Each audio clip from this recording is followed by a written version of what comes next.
ನಾರಾಯಣ ನಿನ್ನ ನಾಮದ ಸ್ಮರಣೆಯ ಸಾರಾಮೃತ ಎನ್ನ ಬಾಯಿಗೆ ಬರಲಿ. ಬಾರಂಗ ಕನಸಿನೊಳಗಲಿ ನನಸಿನೊಳಗಲಿ ಮನಸ್ಸು ಕೆಟ್ಟಿರಲಿ ಮುನಿದಿರಲಿ. ಜನಕಜಾಪತಿ ನಿನ್ನ ಅಭೀಷ್ಟದ ಸ್ಮರಣೆಯ ಅಷ್ಟಾಕ್ಷರ ಮಂತ್ರ ಜಪಿಸುವ ಹಾಗೆ ಬಾರಂಗ.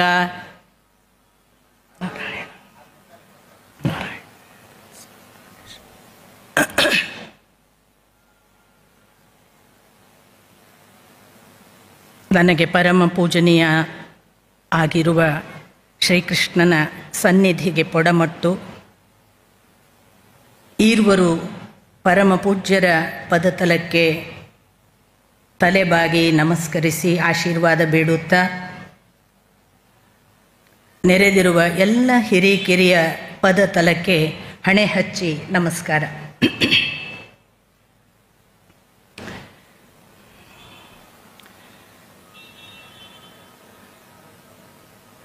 ಪೂಜ್ಯರು ಈಗಾಗಲೇ ಹೇಳಿದ ಹಾಗೆ ಇದೊಂದು ವಿಶೇಷ ಸಂದರ್ಭ.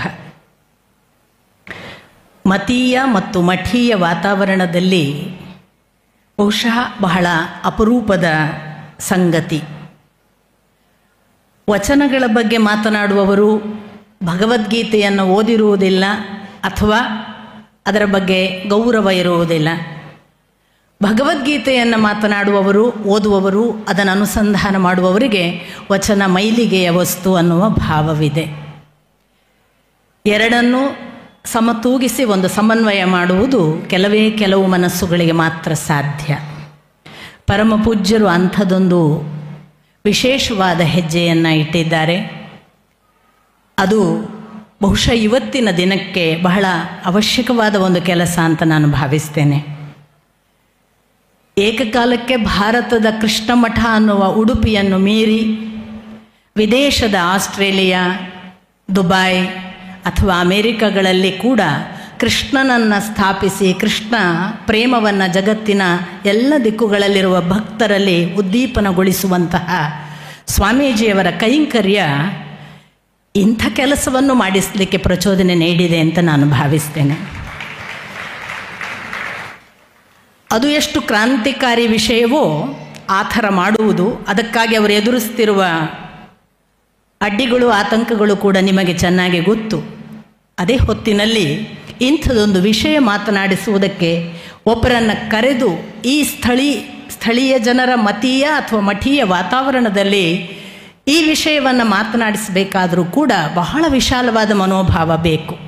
ಸೊ ಅಂಥ ಎಲ್ಲ ದೊಡ್ಡ ಮನಸ್ಸಿಗೆ, ಔದಾರ್ಯಕ್ಕೆ ಮತ್ತು ಇವತ್ತಿನ ದಿನಗಳಲ್ಲಿ ಸನಾತನ ಧರ್ಮದ ವ್ಯಾಪಕತೆಯನ್ನು ಹೆಚ್ಚಿಸುವುದಕ್ಕೆ ಬೇಕಾಗುವಂತಹ ಈ ವೈಶಾಲ್ಯಕ್ಕೆ ಮತ್ತೊಮ್ಮೆ ನಮಸ್ಕರಿಸಿ, ಪರಮ ಪೂಜ್ಯರ ಎಲ್ಲ ಆಶೀರ್ವಾದ ಪೂರ್ವಕ ಮಾತುಗಳನ್ನು ನನ್ನ ಅಪ್ಪನಿಗೂ ನನ್ನ ಗುರುಗಳ ಪದತಲಕ್ಕೂ ಅರ್ಪಿಸಿ, ನಾನು ನನಗೆ ತಿಳಿದಿರುವ ಕೆಲವು ಭಾಗಗಳನ್ನು ನಿಮ್ಮ ಜೊತೆಗೆ ಹಂಚಿಕೊಳ್ಳುತ್ತೇನೆ. ಇಲ್ಲಿ ನಾನು ನಿಂತಿದ್ದೇನೆ ಅಂದರೆ ಅದು ಬಹಳ ದೊಡ್ಡ ತಪ್ಪು. ನಿಮಗೀಗಾಗಲೇ ಪೂರ್ವ ಪೀಠಿಕೆಯ ಭಾಗದಲ್ಲಿ ಪೂಜ್ಯರು ಹೇಳಿದ ಮಾತಿನಿಂದಲೇ ಗೊತ್ತಾಗ್ತದೆ ನಾನೇ ಅಲ್ಲ ಅಂತ. ಅದರ ಹಿಂದೆ ನನ್ನ ತಂದೆ ಇದ್ದಾರೆ, ನನ್ನ ಗುರುಗಳಿದ್ದಾರೆ, ಎಲ್ಲ ಅವರು ನೆನೆಸಿದರು.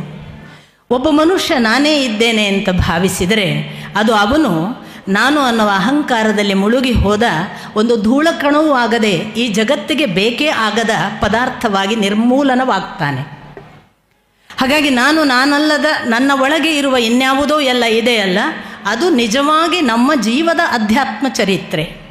ಒಂದು ಜೀವಕ್ಕೆ ಇಂಥದೊಂದು ಪೂರ್ವ ಚರಿತ್ರೆ ಇದೆ ಅನ್ನುವುದನ್ನು ಸಕಲ ಅಧ್ಯಾತ್ಮ ಪರಂಪರೆ ಎಲ್ಲರೂ ಹೇಳಿದ್ದಾರೆ. ಕೇವಲ ನಾನು ಸನಾತನ ಧರ್ಮ ಪರಂಪರೆಯ ಬಗ್ಗೆ ಮಾತ್ರ ಹೇಳ್ತಿಲ್ಲ, ಇದನ್ನು ಸಾರ್ವತ್ರಿಕವಾಗಿ ಎಲ್ಲ ಧರ್ಮಗಳು ಒಪ್ತಾವೆ. ನೀವು ಕಬೀರ್ ದಾಸನನ್ನು ಕೇಳಿದರೂ ಇದೇ ಮಾತು, ಪ್ರಹ್ಲಾದನ ಚರಿತ್ರೆಯನ್ನು ಕೇಳಿದರೂ ಇದೇ ಮಾತು, ವಚನಕಾರರನ್ನು ಕೇಳಿದರೂ ಇದೇ ಮಾತು ಅನ್ವಯ ಆಗ್ತದೆ. ಅಂದರೆ ಒಂದು ಜೀವ ತನ್ನಷ್ಟಕ್ಕೆ ಇಲ್ಲಿ ಇಲ್ಲ, ಅದು ಸಹಸ್ರಾರು ವರ್ಷಗಳಿಂದ ತನ್ನ ಜೀವ ಪರಂಪರೆಯನ್ನು ನಡೆಸಿಕೊಂಡು ಇಲ್ಲಿಯ ತನಕ ಬಂದಿದೆ. ಇದನ್ನು ಅಧ್ಯಾತ್ಮ ಪರಿಭಾಷೆಯಲ್ಲಿ 84 ಲಕ್ಷ ಯೋನಿ ಅಂತ ಹೇಳಿತ್ತು. ಈ 84 ಲಕ್ಷ ಯೋನಿಯಲ್ಲಿ ಈ ಜೀವ ಬೆಳೆದು ಬಂದಾಗ, ಅರ್ಥಾತ್ ನಾನು ಅನ್ನುವ ಈ ದೇಹದ ಒಳಗಿರುವ ಜೀವ ಇಂದು ಹುಟ್ಟಿ ಇವತ್ತು ವೀಣಾಳಲ್ಲಿ ಕೂತಿಲ್ಲ. ಇದು 84 ಲಕ್ಷ ಯೋನಿಗಳನ್ನು ದಾಟಿಕೊಂಡು ಅದರ ಇವಾಲ್ವ್ ಆಗುವ ಒಂದೊಂದೇ ಹಂತಗಳ ಅನುಭವಗಳ ಸಹಿತ ತಾನು ಇವತ್ತು ಈ ಆಕಾರದ ಒಳಗೆ ಇದೆ. ಯಾವಾಗ 84 ಲಕ್ಷ ಯೋನಿಯ ಅವಸ್ಥೆ ಬರ್ತದೆ ಅಂದರೆ ಅದು ಮನುಷ್ಯ ಜನ್ಮಕ್ಕೆ ಬಂದಾಗ. ಈ ಮಾತನ್ನು ಕೇವಲ ಭಾರತೀಯ ಸನಾತನ ಧರ್ಮ ಪರಂಪರೆಯ ಮಾತು ಮಾತ್ರವಾಗಿ ಪರಿಗಣಿಸಬೇಕಾಗಿಲ್ಲ. ಅಂಡಜ 21 ಲಕ್ಷ, ಸ್ವೇದಜ 21 ಲಕ್ಷ, ಉದ್ಭಿಜ್ಜ 21 ಲಕ್ಷ, ಜರಾಯುಜ 21 ಲಕ್ಷ, ಇಂತಿಪ್ಪ 84 ಲಕ್ಷ ಯೋನಿಗಳಲ್ಲಿ ಬಂದೆ ಅಂತ ಅಜಗಣ್ಣನ ವಚನವಿದೆ. ಇದು ಒಂದು ಮಾತು. ಎರಡನೆಯದು ಬರೇ ಅಜಗಣ್ಣ ಹೇಳಿದ್ದಾನೆ ಅಂತಾದರೆ ಅಕ್ಕ ಮಹಾದೇವಿ ಹೇಳ್ತಾಳೆ, ಅಹಂಕಾರಯುಕ್ತವಾಗಿದ್ದ ಆತ್ಮನು, ಅಹಂಕಾರಯುಕ್ತನಾಗಿದ್ದ ಆತ್ಮನು 84 ಲಕ್ಷ ಯೋನಿಯಲ್ಲಿ ಮೋಹ ಪಾಶಗಳ ಒಡನೆ ಬಂದನು ಹುಟ್ಟಿ. ಅಲ್ಲಮನು ಹೇಳ್ತಾನೆ, 84 ಲಕ್ಷ ಕಳ್ಳರನ್ನು ಅಂಜಿಸಲು ಕಟ್ಟಿದನು. 84 ಲಕ್ಷ ಯೋನಿಗಳಲ್ಲಿ ಒಂದು ಮುಖವನ್ನು ಕಾಡಿ ನೋಡ, ಒಂದು ಮುಖವನ್ನು ಬೇಡಿ ನೋಡ ಅಂತ ಬಸವಣ್ಣ ಹೇಳ್ತಾರೆ. 84 ಲಕ್ಷ ಯೋನಿಯಲ್ಲಿ ಈ ಜೀವ ಪರಂಪರೆ ಬೆಳೆದು ಬಂದಿದೆ ಅನ್ನುವುದನ್ನು ಇಡೀ ಅಧ್ಯಾತ್ಮ ಪರಂಪರೆ ಒಪ್ತದೆ ಅಂತಾದರೆ ಒಂದು ಸಣ್ಣ ಸಂಗತಿ ನಾವೆಲ್ಲರೂ ತಿಳಿಬೇಕು.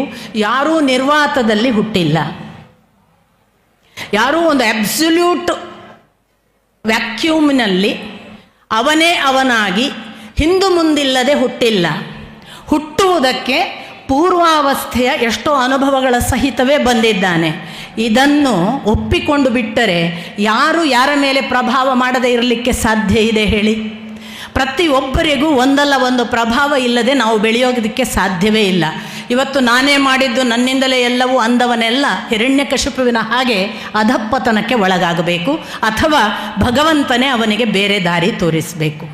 ಈ ನಾನು ಅನ್ನೋದರ ಹಿಂದೆ ನನ್ನ ಪೂರ್ವಜರಿದ್ದಾರೆ, ನನ್ನ ಹಿರಿಯರಿದ್ದಾರೆ, ನನ್ನ ಪ್ರಾಚೀನರಿದ್ದಾರೆ, ನನ್ನ ಪರಂಪರೆ ಇದೆ ಅನ್ನುವುದನ್ನು ನೆನಪಿಸಿಕೊಂಡವನು ಉದ್ಧಾರ ಆಗ್ತಾನೆ. ಯಾಕೆ? ಏನು ಕಾರಣ? ಇದನ್ನು ಎಷ್ಟು ಆಶ್ಚರ್ಯಕರ ಆಗುವ ಹಾಗೆ ಇನ್ಯಾರೋ ಅಲ್ಲ, ಶ್ರೀಮದ್ ಭಗವದ್ಗೀತೆಯ ಉದ್ದಕ್ಕೂ ಶ್ರೀಕೃಷ್ಣ ಏನನ್ನೇ ಹೇಳಿದ್ರು ಪ್ರಾಚೀನ ಋಷಿಗಳು ಹೀಗೆ ಹೇಳಿದ್ದಾರೆ. ಮನೀಷಿಣಃ ಆಹುಹು ಪ್ರಾಹುಹು ಅಂತ ಹೇಳುವಾಗ ಪ್ರಾಚೀನ ನನ್ನ ಹಿರಿಯ ಪರಂಪರೆ ಹೀಗೆ ಹೇಳುತ್ತದೆ, ಋಷಿಮುನಿಗಳು ಹೀಗೆ ಹೇಳ್ತಾರೆ, ಪಂಡಿತರು ಹೀಗೆ ಹೇಳ್ತಾರೆ ಅಂತ ಹೇಳುವ ಒಂದು ದೊಡ್ಡ ಸೌಜನ್ಯವನ್ನು ಶ್ರೀಕೃಷ್ಣ ಪದೇ ಪದೇ ತೋರಿಸ್ತಾನೆ. ಅದಕ್ಕೆ ಒಂದು ಮುಖ್ಯ ಕಾರಣ ಶ್ರೀಕೃಷ್ಣ ಹೇಳಿದ್ದಾನೆ, ನಾನು ಯಾಕೆ ನನ್ನ ಬದುಕನ್ನು ಈ ಥರ ನಡೀತೇನೆ ಅಂದರೆ ಮಮ ವರ್ತ್ಮಾನು ವರ್ತಂತೆ, ನಾನು ಹೇಗೆ ವರ್ತಿಸ್ತೇನೋ ಹಾಗೆ ಜಗತ್ತು ನಡೀತದೆ. ನನ್ನನ್ನು ನೋಡಿ ನನ್ನನ್ನು ಅನುಸರಿಸುವಾಗ ನಾನು ತಪ್ಪು ದಾರಿಗಳನ್ನು, ತಪ್ಪು ಸೂಚನೆಗಳನ್ನು ಕೊಡಬಾರದು. ಹಾಗಾಗಿ ಶ್ರೀಕೃಷ್ಣ 6 ತಿಂಗಳು ಗುರುಗಳ ಗುರುಗಳ ಹತ್ರ ಹೋಗಿ ಪಾಠ ಕೇಳಿದ್ದು ಕೂಡ ಯಾಕೆ ಅಂದರೆ ಅವನಿಗೆ ಗೊತ್ತಿಲ್ಲ ಅಂತಲ್ಲ, ಏನು ಓದದೆ ಬರುತ್ತೆ ಬಿಡಪ್ಪ, ಶ್ರೀಕೃಷ್ಣ ಓದಲೇ ಇಲ್ವಲ್ಲ ಅಂತ ಯಾರಾದರೂ ಅಂದಾರು.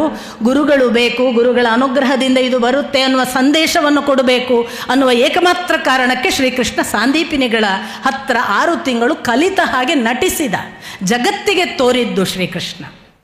ಈ ಥರ ಶ್ರೀಕೃಷ್ಣ ತೋರಿಸುವಾಗ ಏನು ಸೂಚನೆ ಅಂತಂದರೆ, ನಿಮಗೆ ಒಂದು ಮಾತು ಬರುತ್ತೆ ಪ್ರಹ್ಲಾದನದ್ದು.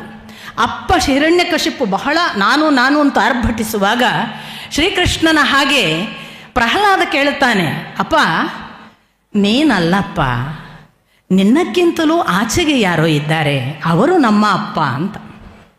ನೋಡಿ, ಪ್ರಹ್ಲಾದ ಹಾಗೆ ಹೇಳುವಾಗ ಹಿರಣ್ಯಕಶಿಪುವಿಗೆ ಅರ್ಥ ಆಗಲಿಲ್ಲ. ಅವ ಮತ್ತೂ ಹೇಳಿದ ನಾನೇ ಅಂತ. ಆಗ ಅವನು ಮತ್ತೆ ಕೇಳಿದ, ಪುಟ್ಟ ಹುಡುಗ, ಅಪ್ಪ ನಿನ್ನ ಅಪ್ಪ ಯಾರು? ಅವನು ಹೇಳಿದ ಕಶ್ಯಪ. ಕಶ್ಯಪರ ಅಪ್ಪ ಯಾರು? ಬ್ರಹ್ಮನ ಅಪ್ಪ ಯಾರು? ನಾರಾಯಣ. ನೋಡಿ, ಪ್ರಹ್ಲಾದನಿಗೆ ಧ್ರುವನಿಗೆ ಎಲ್ಲ ಬಹಳ ಸಮೀಪದ ಲೀನೇಜ್ ಭಗವಂತನ ಜೊತೆಗೆ. ಇಮಿಡಿಯೇಟ್ ಹೇಳಬಹುದು. ಪ್ರಹ್ಲಾದನಿಗೆ ಅವರ ಅಪ್ಪ ಹಿರಣ್ಯಕಶಿಪು ಗೊತ್ತಿದೆ, ಹಿರಣ್ಯಕಶಿಪುನ ಅಪ್ಪ ಕಶ್ಯಪ ಅಂತ ಗೊತ್ತಿದೆ, ಕಶ್ಯಪನ ಅಪ್ಪ ಬ್ರಹ್ಮ ಅಂತ ಗೊತ್ತಿದೆ, ಬ್ರಹ್ಮನ ಅಪ್ಪ ನಾರಾಯಣ ಅಂತ ಗೊತ್ತಿದೆ, ಮುತ್ತಜ್ಜನ ಅಪ್ಪ ತುಂಬ ಹತ್ತಿರ. ನಮಗೆ ನಾವು ಎಷ್ಟೋ 84 ಲಕ್ಷ ಯೋನಿ ಬರುವ ಹೊತ್ತಿಗೆ ನಮ್ಮ ಲೀನೇಜ್ ತಪ್ಪಿಸಿಕೊಂಡಿದ್ದೇವೆ. ನಮ್ಮ ಪೂರ್ವ ಪರಂಪರೆಯಿಂದ ಡಿಸ್ಕನೆಕ್ಟ್ ಆದದ್ರಿಂದ ನಮಗೆ ಏನನ್ಸಿದೆ ಅಂದರೆ ನಾನು ಅಂದರೆ ನಾನು ಅಂದರೆ ನನ್ನ ಹೆಸರು, ಬಹಳ ಅಂದರೆ ನಾನು ಕಲಿತ ವಿದ್ಯೆ, ನನ್ನಿಂದ ಬಂದಂತಹ ಪ್ರಶಸ್ತಿ, ನನಗಿರುವಂತಹ ಗುರುತಿಸಿಕೊಳ್ಳುವಂತಹ ಯಾವುದೋ ಉದ್ಯೋಗ, ನನ್ನ ಒಟ್ಟು ಇಮೇಜ್ ನಾನು ಅಂತ.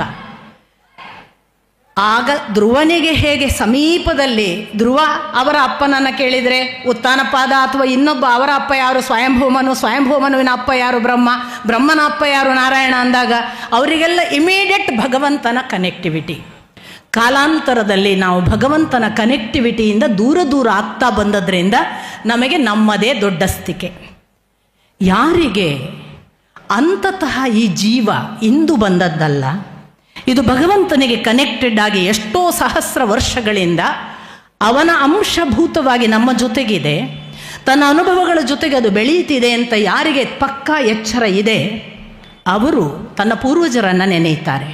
ಹಾಗಾಗಿ ನಮ್ಮ ಪರಂಪರೆಯಲ್ಲಿ ಬಂತು ಅಪ್ಪ ಅಮ್ಮನನ್ನು ನಮಸ್ಕರಿಸು. ನಮ್ಮಲ್ಲಿ ಅಪ್ಪ ಅಮ್ಮನನ್ನು ನಮಸ್ಕರಿಸು ಅಂದಾಗ ಇದಕ್ಕೆ ಪೂರ್ವ ಕಾರಣಗಳನ್ನು ನಾವು ಕೊಡೋದಿಲ್ಲ. ಅಪ್ಪ ಅಮ್ಮನನ್ನು ಯಾಕೆ ನಮಸ್ಕರಿಸಬೇಕು? ಈ ಜೀವಕ್ಕೆ ಒಂದು ಓಪನಿಂಗ್ ಅಪ್ಪ ಅಮ್ಮ, ಈ ದೇಹ ತಂದದ್ದಕ್ಕೆ ಅಲ್ಲ. ನಾವು ಈ ಜೀವಕ್ಕೆ ಸಂಬಂಧಪಟ್ಟ ಆ ಅಪ್ಪ ಅಮ್ಮನನ್ನು ನಮಸ್ಕರಿಸುವಾಗ, ಅಪ್ಪ ಅಮ್ಮ ನೀವು ದೈಹಿಕವಾಗಿ ನನ್ನನ್ನು ತಂದಿರಿ, ನಿಮ್ಮನ್ನೂ ತಂದ ಯಾರೋ ಒಬ್ಬನಿದ್ದಾನಲ್ಲ ಅವನನ್ನು ತೋರಿಸಿ ಅಂತ ನಮಸ್ಕರಿಸುವುದು. ಅಲ್ಲಿಂದ ನಾವು ನಮ್ಮ ಓಪನಿಂಗನ್ನು ಕೊಟ್ಟೆವು ಅಂತಾದರೆ ಅದು ಅಪ್ಪ ಅಮ್ಮನಿಂದ ಅವರ ಪೂರ್ವಜರಿಗೆ, ಅಜ್ಜನಿಂದ ಮುತ್ತಜ್ಜನಿಗಿಂದ ಅವರ ಹಿಂದಿನ ಪೂರ್ವಜರಿಗೆ ಹೀಗೆ ತೆರೆದುಕೊಳ್ತಾ ಹೋಗ್ತದೆ. ಯಾರು ನಾನು ಇಲ್ಲಿ ನಿಂತಿದ್ದರೆ ನನ್ನ ಅಪ್ಪ ಅಮ್ಮ ಕಾರಣ, ನಾನು ಇಲ್ಲಿ ನಿಂತಿದ್ದರೆ ನನ್ನ ಅಜ್ಜ ಮುತ್ತಜ್ಜ ಕಾರಣ, ನಾನು ಇಲ್ಲಿ ನಿಂತಿದ್ದರೆ ನನ್ನ ಪೂರ್ವ ಪರಂಪರೆ ಕಾರಣ ಅಂತ ಯಾವನು ಪ್ರತಿ ನಿಮಿಷ ತನ್ನ ಬದುಕಿನಲ್ಲಿ ಅನುಭವಿಸ್ತಾನೆ ಅವನಿಗೆ ಆ ಪೂರ್ವ ಕನೆಕ್ಷನ್ ಓಪನ್ ಆಗುತ್ತೆ. ಇದು ಪಕ್ಕಾ. ಯಾವ ಜೀವಕ್ಕೆಲ್ಲ ಅಂಥದ್ದೊಂದು ಹಸಿವುಂಟೋ ಆ ಜೀವಗಳೆಲ್ಲ ಅಪ್ಪ ಅಮ್ಮನನ್ನು ಅದೇ ಥರ ಕಾಣ್ತವೆ. ನನ್ನ ಅಣ್ಣ ತೀರಿಕೊಂಡವ ವಿಜಯಭೂಷಣ, ಅವನು ಬೆಳಿಗ್ಗೆ ಎದ್ದರೆ ಅಪ್ಪ ಅಮ್ಮನಿಗೆ ನಮಸ್ಕರಿಸದೆ ಹೊರಗೆ ಹೋಗ್ತಿರಲಿಲ್ಲ, ರಾತ್ರಿ ಮಲಗುವಾಗ ಅಪ್ಪ ಅಮ್ಮನಿಗೆ ನಮಸ್ಕರಿಸದೆ ಮಲಗ್ತಿರಲಿಲ್ಲ. ನಮಗೆ ಒಂಥರ ತಮಾಷೆ ಕಾಣ್ತಿತ್ತು. ನಾವು ನಮ್ಮಷ್ಟಕ್ಕೆ ಮಾತಾಡಿಕೊಳ್ತಿದ್ವಿ, ಇವ ನಾಟಕ ಮಾಡ್ತಾನೆ ಅಂತ. ಇವತ್ತು ಅರ್ಥ ಆಗುವುದೇನು ಅಂದರೆ ಅವನಿಗೆ ಆಗಲೇ ಅಂತತಃ ಗೊತ್ತಾಗಿತ್ತು. ಹೀಗೊಂದು ಗೊತ್ತಾಗುವ ಸ್ಥಿತಿ ಬಂದರೆ ನಮಗೆ ನಮ್ಮ ಅಪ್ಪ ಅಮ್ಮನಿಗೆ ನಮಸ್ಕರಿಸುವುದು ಅಂದರೆ ಅವರ ಪೂರ್ವ ಅದಕ್ಕೂ ಪೂರ್ವದ ಆ ಸೃಷ್ಟಿಕರ್ತನ ಜೊತೆಗೆ ಕನೆಕ್ಟ್ ಮಾಡುವ ಈ ಸೃಷ್ಟಿಕರ್ತರನ್ನು ನಮಸ್ಕರಿಸುವುದು. ಅಂಥದ್ದೊಂದು ಪರಂಪರೆಯನ್ನು ನಮ್ಮ ಅಧ್ಯಾತ್ಮ ಪರಂಪರೆಯ ಬಹಳ ಮೂಲಭೂತ ಸತ್ವವಾಗಿ ಶ್ರೀಮದ್ ಭಗವದ್ಗೀತೆಯಲ್ಲಿ ಶ್ರೀಕೃಷ್ಣ ಸೂಚನೆಯಾಗಿ ಕೊಟ್ಟು ಬಿಟ್ಟಿದ್ದಾನೆ. ಅದನ್ನು ಒಪ್ಪಿಕೊಂಡು ಬಿಟ್ಟರೆ ವಚನಗಳು ಇಂಡಿಪೆಂಡೆಂಟ್, ಅದಕ್ಕೂ ಸನಾತನ ಧರ್ಮಕ್ಕೂ ಏನೂ ಸಂಬಂಧ ಇಲ್ಲ, ನಮಗೂ ಭಗವದ್ಗೀತೆಗೂ ಏನೂ ಸಂಬಂಧ ಇಲ್ಲ, ನಾವು ಅದರ ಜೊತೆಗೆ ಏನನ್ನೂ ಗುರುತಿಸಿಕೊಳ್ಳೋದಿಲ್ಲ ಅನ್ನುವವರೆಲ್ಲ ಒಮ್ಮೆ ತಮ್ಮ ಮುಖವನ್ನು ತಾವು ಎಲ್ಲಿಂದ ಬಂದದ್ದು ಅಂತ ನೋಡಿಕೊಳ್ಳಬೇಕು. ಯಾವ ಬುದ್ಧ ಕೂಡ ಪರಂಪರೆಯ ಒಂದು ಪಶುವೇ, ಯಾವ ಬಸವಣ್ಣ ಕೂಡ ಪರಂಪರೆಯಿಂದ ಹುಟ್ಟಿದ ಒಂದು ಶಿಶುವೇ, ಅಥವಾ ಯಾರೇ ಬಂದವರು ಇದ್ದರೂ ಕೂಡ ಅವರು ನಿರ್ವಾತದಿಂದ ತಮ್ಮಷ್ಟಕ್ಕೆ ತಾನು ಒಂದು ಹೋಲಿಸ್ಟಿಕ್ ವ್ಯೂ ತೆಗೆದುಕೊಂಡು ತಾನಾಗಿ ಬರಲಿಕ್ಕೆ ಸಾಧ್ಯ ಇಲ್ಲ. ಶ್ರೀಕೃಷ್ಣನೇ ಹೇಳ್ತಾನೆ, ಕಪಿಲ ಈ ಮಾತನ್ನು ಹೇಳಿದ್ದಾನೆ ಸಾಂಖ್ಯ ಯೋಗ ಹೇಳುವಾಗ ಅನ್ನುವವರೆಗೆ ಗ್ರ್ಯಾಟಿಟ್ಯೂಡ್ ತೋರಿಸ್ತಾನೆ. ಅಂತಂದರೆ ಜಗತ್ತಿನಲ್ಲಿ ಗ್ರ್ಯಾಟಿಟ್ಯೂಡ್ ಇಲ್ಲದವನು ಎಂದೂ ಬೆಳೆಯೋದಿಲ್ಲ. ಆ ಅರ್ಥದಲ್ಲಿ ನನಗೆ ಇನ್ನೂ ಒಂದು ಜೀವ ಪರಂಪರೆಯ ಬಹಳ ವಿಶೇಷ ಭೀಷ್ಮರ ಶಾಂತಿ ಪರ್ವವನ್ನು ಓದುವಾಗ ಸನಕ ಸನಂದನಾದಿಗಳ ಮೂಲಕ ಜೀವಮಾರ್ಗ ಪರಂಪರೆಯ ಒಂದು ವಿವರಣೆಯನ್ನು ಭೀಷ್ಮಾಚಾರ್ಯರು ಯುಧಿಷ್ಠಿರನಿಗೆ ಮಾಡ್ತಾರೆ. ಬಹಳ ವಿಶೇಷವಾದ ಜೀವ ಪರಂಪರೆಯ ವಿವರಣೆ ಅದು. ಸನಕ ಸನಂದನಾದಿಗಳು ಆಗ ಹೇಳುವಂಥ ಮಾತು ಏನು ಅಂತಂದರೆ, ಜೀವ ಅಂದರೆ ಇವತ್ತೇ ಬಂದದ್ದಲ್ಲಪ್ಪ, ಅದು ಸಹಸ್ರ ವರ್ಷಗಳ ಅದರ 84 ಲಕ್ಷ ಯೋನಿಗಳನ್ನು ದಾಟಿ ಇವತ್ತು ಮನುಷ್ಯ ಸ್ಥಿತಿಗೆ ಬಂದಿದೆ. ಈ ಮನುಷ್ಯ ಸ್ಥಿತಿಯಲ್ಲಿ ಮಾತ್ರ ಅದಕ್ಕೆ ಬದುಕನ್ನು ಮೀರುವುದಕ್ಕೆ ಅಥವಾ ಆ ಬದುಕನ್ನು ಸಂಪೂರ್ಣ ಕೃತಾರ್ಥ ಮಾಡಿಕೊಂಡು ಭಗವಂತನಿಗೆ ಅರ್ಪಿಸಿಕೊಳ್ಳುವುದಕ್ಕೆ ಇರುವ ಏಕಮಾತ್ರ ಸಾಧ್ಯತೆ. ಅಂಥದ್ದೊಂದು ಸಾಧ್ಯತೆಯನ್ನು 800 ವರ್ಷಕ್ಕೆ ಒಮ್ಮೆ ಮಾಡಲಾಗ್ತದೆ ಅನ್ನುವ ಒಂದು ಉಲ್ಲೇಖ ಇದೆ. ಬಹಳ ಇಂಟ್ರೆಸ್ಟಿಂಗ್. ಯಾಕೆ ಅಂತಂದರೆ ನಾನು ಬಹಳ ಬಾರಿ ಇದನ್ನು ಹೇಳ್ತಿದ್ದೆ. ಮನುಷ್ಯನ ಅಧ್ಯಾತ್ಮ ಪಥದ ಬಹಳ ಪೀಕ್ ಎಲ್ಲ 800 ಇಯರ್ಸಿಗೆ ಒಮ್ಮೆ ಆಗಿದೆ. ನೀವೇ ಸುಮ್ಮನೆ ಪುನರಾವಲೋಕನ ಮಾಡಿ. ಇದು ನನಗೆ ನನ್ನಷ್ಟಕ್ಕೆ ಹೊಳೆದ ವಿಷಯ. ಆ ಬಳಿಕ ನನಗೆ ಯಾವಾಗಲೂ ಕೂಡ ಹೇಗೆ ಅಂದರೆ, ನಮಗೆ ಅಂತತಃ ಹೊಳೆದದ್ದಕ್ಕೆ ಪ್ರಮಾಣವಾಗಿ ಶಾಸ್ತ್ರ ಸಿಗ್ತದ ಅನ್ನೋ ಹೊತ್ತಿಗೆ ನನಗೆ ಶಾಸ್ತ್ರ ಸಿಕ್ಕದ್ದು ಶಾಂತಿ ಪರ್ವವನ್ನು ಓದುವ ವೇಳೆಗೆ. 800 ವರ್ಷಕ್ಕೊಮ್ಮೆ ಆಗ್ತದೆ ಅನ್ನೋದನ್ನು ಹೇಳುವಾಗ ಬುದ್ಧನಿಂದ ಶಂಕರಾಚಾರ್ಯರಿಂದ ನೀವು ಮತ್ತೆ 800 ವರ್ಷ ಕಾಯಬೇಕಾಯಿತು. ಈಗ ಮತ್ತೆ ಪೀಕಿಗೆ ಬಂದಿದ್ದೇವೆ. ಈ 800 ವರ್ಷಕ್ಕೊಮ್ಮೆ ಯಾಕಾಗ್ತದೆ ಅಂತಂದರೆ, ನಾನು ಆವಾಗ ಊಹೆ ಮಾಡಿದ್ದು ಮನುಷ್ಯ ಫಾರ್ಮಿನಲ್ಲಿ ಮನುಷ್ಯ ಬರುವುದು 7 ಬಾರಿ. ಆ 7 ಬಾರಿ ಬಂದಾಗ ಪ್ರಥಮ ಫಾರ್ಮಿನಲ್ಲಿ ಅವನಿಗೆ ದೇವರ ಬಗ್ಗೆ ಅಷ್ಟು ಬೇಕಾದಷ್ಟು ಒಲವು ಅಥವಾ ಅತ್ಯಂತವಾದ ಸಮರ್ಪಣೆ ಎಲ್ಲ ಇರೋದಿಲ್ಲ. ಸಾಮಾನ್ಯ ಹಂತ, ದೇವರೇ ಇಲ್ಲ ಕಣಯ್ಯ, ಅದು ಯಾವನೋ ದೇವರು ಅಂತಾನೆ ಅನ್ನುವ ಹಂತ. ಇನ್ನೂ ಸ್ವಲ್ಪ 2ನೆಯ ಫಾರ್ಮಿಗೆ ಬಂದಾಗ ನೀವು ನೆನಪಿಟ್ಕೊಳ್ಬೇಕು, ಪುನರ್ಜನ್ಮ ಅನ್ನೋದು ಇಲ್ಲವೇ ಇಲ್ಲ. ಫಾರ್ಮು ಚೇಂಜ್ ಆಗ್ತದೆ, being one and the same. ಈ ಜೀವ ಅದೇ, ಅದು ಬ್ಯಾಕ್ಟೀರಿಯಾ ಆಗಿ ಸ್ವೇದಜ, ಅದು ಬೆವರಿನಿಂದ ಹುಟ್ಟಿದ್ದೇ ಇವತ್ತು ಜರಾಯುಜವಾಗಿ ಹುಟ್ಟಿದೆ. ಈ ಜರಾಯುಜವಾಗಿ ಹುಟ್ಟುವಾಗ ಗರ್ಭಚೀಲದಿಂದ ಬಂದ ಅವಸ್ಥೆ. ಅದು ಪ್ರಾಣಿಗಳ ಮೂಲಕವೂ ಬಂದಿರಬಹುದು. 21 ಲಕ್ಷ ಯೋನಿ ಆಗಬೇಕು, ಕೊನೆಗೆ ಬರುವಂಥದ್ದು ಮನುಷ್ಯನ ಫಾರ್ಮು. ಒಂದು ವೇಳೆ ಇದನ್ನು ಮಿಸ್ ಮಾಡಿದರೆ ನೀನು ಮತ್ತೆ ಹುಟ್ಟುವುದಿಲ್ಲ, ಅಥವಾ ಪುನಃ ನಿನ್ನ ಈ ಭಗವಂತನ ದಾರಿಯನ್ನು ಮುಟ್ಟುವುದಿಲ್ಲ. ನೀನು ಅದೇ ಚಕ್ರದಲ್ಲಿ ಸುತ್ತುತ್ತಿ ಅನ್ನುವುದನ್ನು ನಮ್ಮ ಅಧ್ಯಾತ್ಮ ಹೇಳ್ತದೆ. ಅದನ್ನೇ ಬಸವಣ್ಣ ಮೊದಲಾದವರು ನೆರೆ ಕೆನ್ನೆಗೆ ತೆರೆ ಗಲ್ಲಕ್ಕೆ ಶರೀರ ಗೂಡು ಹೋಗದ ಮುನ್ನ ಮುಪ್ಪಿನಿಂದ ಒಪ್ಪ ಅಳಿಯದ ಮುನ್ನ ಶಿವನ ನೆನೆಯಿರೋ ಈ ಜನುಮ ಬಳಿಕಿಲ್ಲ. ಅಲ್ಲಿ ಅವರು 800 ವರ್ಷದ ಲೆಕ್ಕ ಕೊಡೋದಿಲ್ಲ, ಆದರೆ ಅಲ್ಲಮ ಕೊಡ್ತಾನೆ. ಯಾಕೆ 800 ವರ್ಷದ ಲೆಕ್ಕ ಅಂದರೆ ನೋಡಿ, ಅಲ್ಲಮನಲ್ಲಿ ಕೋಣನ ಕೋಡಿನೊಳೊಂದು ಸೇದುವ 170 ಬಾವಿ, ಕೋಣನ ಕೋಡಿನೊಳೊಂದು ಸೇದುವ 170 ಬಾವಿ, ಬಾವಿಯೊಳೊಂದು ತಿರುಗುವ ಬುಗರಿಯ ಮೇಲೆ ಸೂಳೆ ಮಲಗಿದ್ದಾಳೆ, ಗುಹೇಶ್ವರ ಲಿಂಗ ಅಲ್ಲಿಲ್ಲ ಕಾಣಿರೋ. ಈ ವಚನದ ಹಿಂದಿನ ಅರ್ಥ, ಕೋಣ ಅಂದರೆ ಅಜ್ಞಾನಿಗಳಾದ ನಾವೆಲ್ಲರೂ, ಕೋಡು ಅಂದರೆ ಅಹಂಕಾರ. ಈ ಕೋಡಿನ ಬಾವಿ ಅಂದರೆ, ಬಾವಿ ಯಾವಾಗಲೂ ರೆಪ್ರೆಸೆಂಟ್ಸ್ ನದಿ, ನೀರು, ಬಾವಿ ಎಲ್ಲ ಜೀವನವನ್ನು ಪ್ರತಿನಿಧಿಸುವ ಸಂಗತಿಗಳು. ಇಂಥ ಅಜ್ಞಾನಿಯ ಅಹಂಕಾರದ ಜೀವನ ಎಷ್ಟು? ಅದು 170 ಬಾವಿ, 770 ಬಾವಿ. ಕೋಣನ ಕೋಡಿನೊಳೊಂದು ಸೇದುವ 770 ಬಾವಿ. 770 ಬಾವಿ ಯಾಕೆ? ಅವನ ಎವರೇಜ್ 110 ವರ್ಷ ಒಂದು ಫಾರ್ಮಿಗೆ ಇಟ್ಟುಕೊಂಡಿದ್ದಾನೆ. ನಾವು 7 ಸರಿ ಬರ್ತೇವೆ. ಆ 7 ಸಾರಿ ಬರುವುದರಲ್ಲಿ ನಮಗೆ 7ನೆಯ ಫಾರ್ಮಿನಲ್ಲಿ ಅದು ಸಾಧ್ಯ ಆಗತ್ತೆ. ಅದನ್ನೆಲ್ಲಾದರೂ ಮಿಸ್ ಮಾಡಿದರೆ ವಾಪಸ್ ಯಾವಾಗ ಮಿಸ್ ಮಾಡ್ತೇವೆ? ತಿರುಗುವ ಬುಗರಿಯ ಮೇಲೊಂದು ಸೂಳೆ ಮಲಗಿದ್ದಾಳೆ, ಗುಹೇಶ್ವರ ಲಿಂಗ ಅಲ್ಲೆಲ್ಲ ಕಾಣಿರೋ. ಸಪೋಸ್ 770ನೆಯ ಆ ವಯಸ್ಸಿಗೆ ಅಥವಾ ಆ ಜನ್ಮಕ್ಕೆ, 7ನೆಯ ಜನ್ಮಕ್ಕೆ ಕೂಡ ನಮ್ಮ ಜೀವನದಲ್ಲಿ ತಿರುಗುವ ಬುಗರಿ ಹಾಗೇ ಇದ್ದರೆ, ಹುಟ್ಟು ಸಾವಿನ ಚಕ್ರ, ಅದರ ಮೇಲೆ ಸೂಳೆ ಮಲಗಿದ್ದಾಳೆ, ಮಾಯೆ ಬಿಡದೆ ಕಾಡ್ತಾ ಇದ್ದರೆ ಮತ್ತೆಂದು ಮೋಕ್ಷ ಇಲ್ಲ. ಇದು ಗುಹೇಶ್ವರನ ಮಾತು. ಇದು ಸನಕ ಸನಂದನಾದಿಗಳು ಹೇಳಿದಂತಹ ಮಾತು. ಯಾರು ಯಾವುದನ್ನು ಕೂಡ ಆಫ್ ಹ್ಯಾಂಡ್ ಎಲ್ಲಿಂದೋ ತಂದು ಹೇಳಕ್ಕೆ ಸಾಧ್ಯವೇ ಇಲ್ಲ. ನಮಗದಕ್ಕೆ ಏನನ್ಸುತ್ತೆ, ಯೇಸು ಕೂಡ ಬುದ್ಧನಿಂದ ಇನ್ಫ್ಲುಯೆನ್ಸ್ಗೆ ಒಳಗಾಗಿದ್ದಾನೆ ಅಂತ ರಜನೀಶ್ ಹೇಳ್ತಾನೆ. ಬುದ್ಧ ಅಂದರೆ ಸ್ವತಃ ಭಾರತೀಯ ಪರಂಪರೆಯನ್ನು ಬಿಟ್ಟು ಇಲ್ಲವೇ ಇಲ್ಲ. ಅವನ ಎಲ್ಲ ಮಾತುಗಳಲ್ಲಿ ವೇದಕ್ಕೆ ಆಧಾರ ಕೊಡುವಂತಹ ಮಾತುಗಳೇ ಇವೆ ಅನ್ನೋದನ್ನು ಶತಾವಧಾನಿ ಆರ್ ಗಣೇಶರಂಥವರು ಕೂಡ ಯಾಕೆ ಹೇಳ್ತಾರೆ ಅಂತಂದರೆ, ಯಾರೂ ಕೂಡ ತಮ್ಮಷ್ಟಕ್ಕೆ ನಿರ್ವಾತದಿಂದ ಬೆಳೆಯುವವರಲ್ಲ. ಅದು ತನ್ನನ್ನು ತಾನು ಈ ದೊಡ್ಡ ಪ್ರವಾಹದಲ್ಲಿ ತಾನೂ ಕೂಡ ಒಂದು ಅವಿಭಾಜ್ಯ ಅಂಗವಾಗಿ ಬೆಳೆಯುವ ಪ್ರಕ್ರಿಯೆಯ ಹೊರತು ತಾನೇ ತಾನಾಗಿ ಬೆಳೆದಿದ್ದೇನೆ ಅನ್ನುವುದು ಮೂರ್ಖತನದ ಮಾತು. ಇದು 84 ಲಕ್ಷ ಯೋನಿಯಲ್ಲಿ ಬಂದಿದ್ದೇನೆ ಅನ್ನುವುದಕ್ಕೆ ಸಿಕ್ಕುವ ಮತ್ತು ನಮ್ಮ ಬದುಕು 7 ಜನ್ಮ ಅನ್ನೋದಕ್ಕೆ ಸಿಕ್ಕುವ ವಚನ ಮತ್ತು ಸನಾತನ ಪರಂಪರೆಯ ಶ್ರೀಕೃಷ್ಣನ ಅಥವಾ ಭಾಗವತದ ಎಲ್ಲ ಮಾತುಗಳನ್ನು ಅಖಂಡವಾಗಿ ಗಮನಿಸಿದಾಗ ಗೊತ್ತಾಗುವಂತಹ ಸತ್ಯ. ಇಷ್ಟು ಮಾತ್ರವೇ ಆಗಿದ್ದರೆ ನಾವು ಅದೇನು ದೊಡ್ಡದು ಅಂತ. ಮತ್ತು ಭಗವದ್ಗೀತೆಯನ್ನು ನನಗೆ ವೈಯಕ್ತಿಕವಾಗಿ ಒಂದು ಕಾಲಕ್ಕೆ ನಾನು ವಚನಗಳನ್ನು ಓದ್ತಿದ್ದೆ. ಆ ಬಳಿಕ ನಾನು ಭಗವದ್ಗೀತೆ, ಮಹಾಭಾರತ, ರಾಮಾಯಣ, ಭಾಗವತವನ್ನು ಓದುವುದಕ್ಕೆ ಆರಂಭ ಮಾಡಿದವಳು. ಒಂದು ಕಾಲಕ್ಕೆ ವಚನಗಳನ್ನು ಓದುವಾಗ ಏನೋ ಹೊಳೆಯುತ್ತಿತ್ತು. ಇವತ್ತು ಭಾಗವತ, ಭಗವದ್ಗೀತೆ, ರಾಮಾಯಣ ಓದ್ತಾ ಇರುವಾಗ ಕೋಇನ್ಸಿಡೆಂಟಲ್ಲಿ ನನಗೆ ಭಾಗವತವನ್ನು ಅಥವಾ ಯಾವುದೋ ಒಂದು ಭಗವದ್ಗೀತೆಯ ಶ್ಲೋಕವನ್ನು ಓದುವಾಗ ವಚನ ಹಾಗೇ ಇದೆಯಲ್ಲ ಅನಿಸುತ್ತೆ. ಉಪನಿಷತ್ತು ಓದುವಾಗ ಅರೆ ವಚನ ಪಕ್ಕನೆ ಪ್ಯಾರಲಲ್ಲಾಗಿ ನೆನಪಾಗತ್ತೆ. ಅಂದರೆ ಖಂಡಿತ ಅವು ಭಿನ್ನವಾಗಿದ್ದರೆ ಅದಕ್ಕೆ ಇದು ಇದಕ್ಕೆ ಅದು. ಯಾಕೆಂದರೆ ನಾನು ಒಬ್ಬ ಓಪನ್ ಮೈಂಡೆಡ್ ಆದ, ನನಗೆ ಯಾವುದೇ ಪ್ರೆಜುಡಿಸ್ ಇಲ್ಲ, ನನಗೆ ಇದೇ ಆಗಬೇಕು, ಇದೇ ಸತ್ಯ, ಇದು ಸುಳ್ಳು ಅನ್ನುವ ಭಾವಗಳಿಲ್ಲ. ದುರದೃಷ್ಟವಶಾತ್ ನಮ್ಮ ಭಾರತೀಯ ಪರಂಪರೆಯ ಎಷ್ಟೋ ದುರಂತಗಳಲ್ಲಿ ಶಿವನನ್ನು ಮೈಲಿಗೆ ಮಾಡಿದ, ಶಿವ ಅಂದರೆ ಶಿವನನ್ನು ಪೂಜಿಸಬಾರದು ಅನ್ನುವ, ಶಿವನ ಹೆಸರು ಹೇಳಿದರೆ ಅದು ಅಶಬ್ದ, ಅದನ್ನು ಹೇಳುವುದು ಕೂಡ ಪಾಪ ಅನ್ನುವ ಭಾವ ಎಲ್ಲ ಇರುವ ಕೆಲ ಕಾಲಘಟ್ಟದ ಜೊತೆಗಿರುವಂತಹ ಮನೋಧರ್ಮದಲ್ಲಿ ಮನುಷ್ಯ ಎಷ್ಟೋ ತಪ್ಪುಗಳನ್ನು ಮಾಡ್ತಾ ಬಂದಿದ್ದಾನೆ. ಆದ್ದರಿಂದಲೇ ನಮಗೆ ಶಿವ ಹೇಳುವಂತಹ ಒಂದು ಮಾತು ಅರ್ಥ ಆಗೋದಿಲ್ಲ. ಪಾಶುಪತರನ್ನು ಒಂದು ಸಂದರ್ಭದಲ್ಲಿ ನಿಮಗೆ ವಾಯುಪುರಾಣವನ್ನು ಮತ್ತು ವಾಮನ ಪುರಾಣಗಳನ್ನೆಲ್ಲ ಓದುವಾಗ ಒಂದು ಸಂದರ್ಭ ಬರುತ್ತೆ ಶಿವನಲ್ಲಿ. ಪಾಶುಪತರನ್ನು ಹೋಗಿ ಅಪ್ಪಿಕೊಳ್ತಾನೆ. ಯಾಕೆ ಪಾಶುಪತರನ್ನು ಅಪ್ಪಿಕೊಳ್ತಿ ಅಂತ ದೇವತೆಗಳು ಪ್ರಶ್ನಿಸ್ತಾರೆ.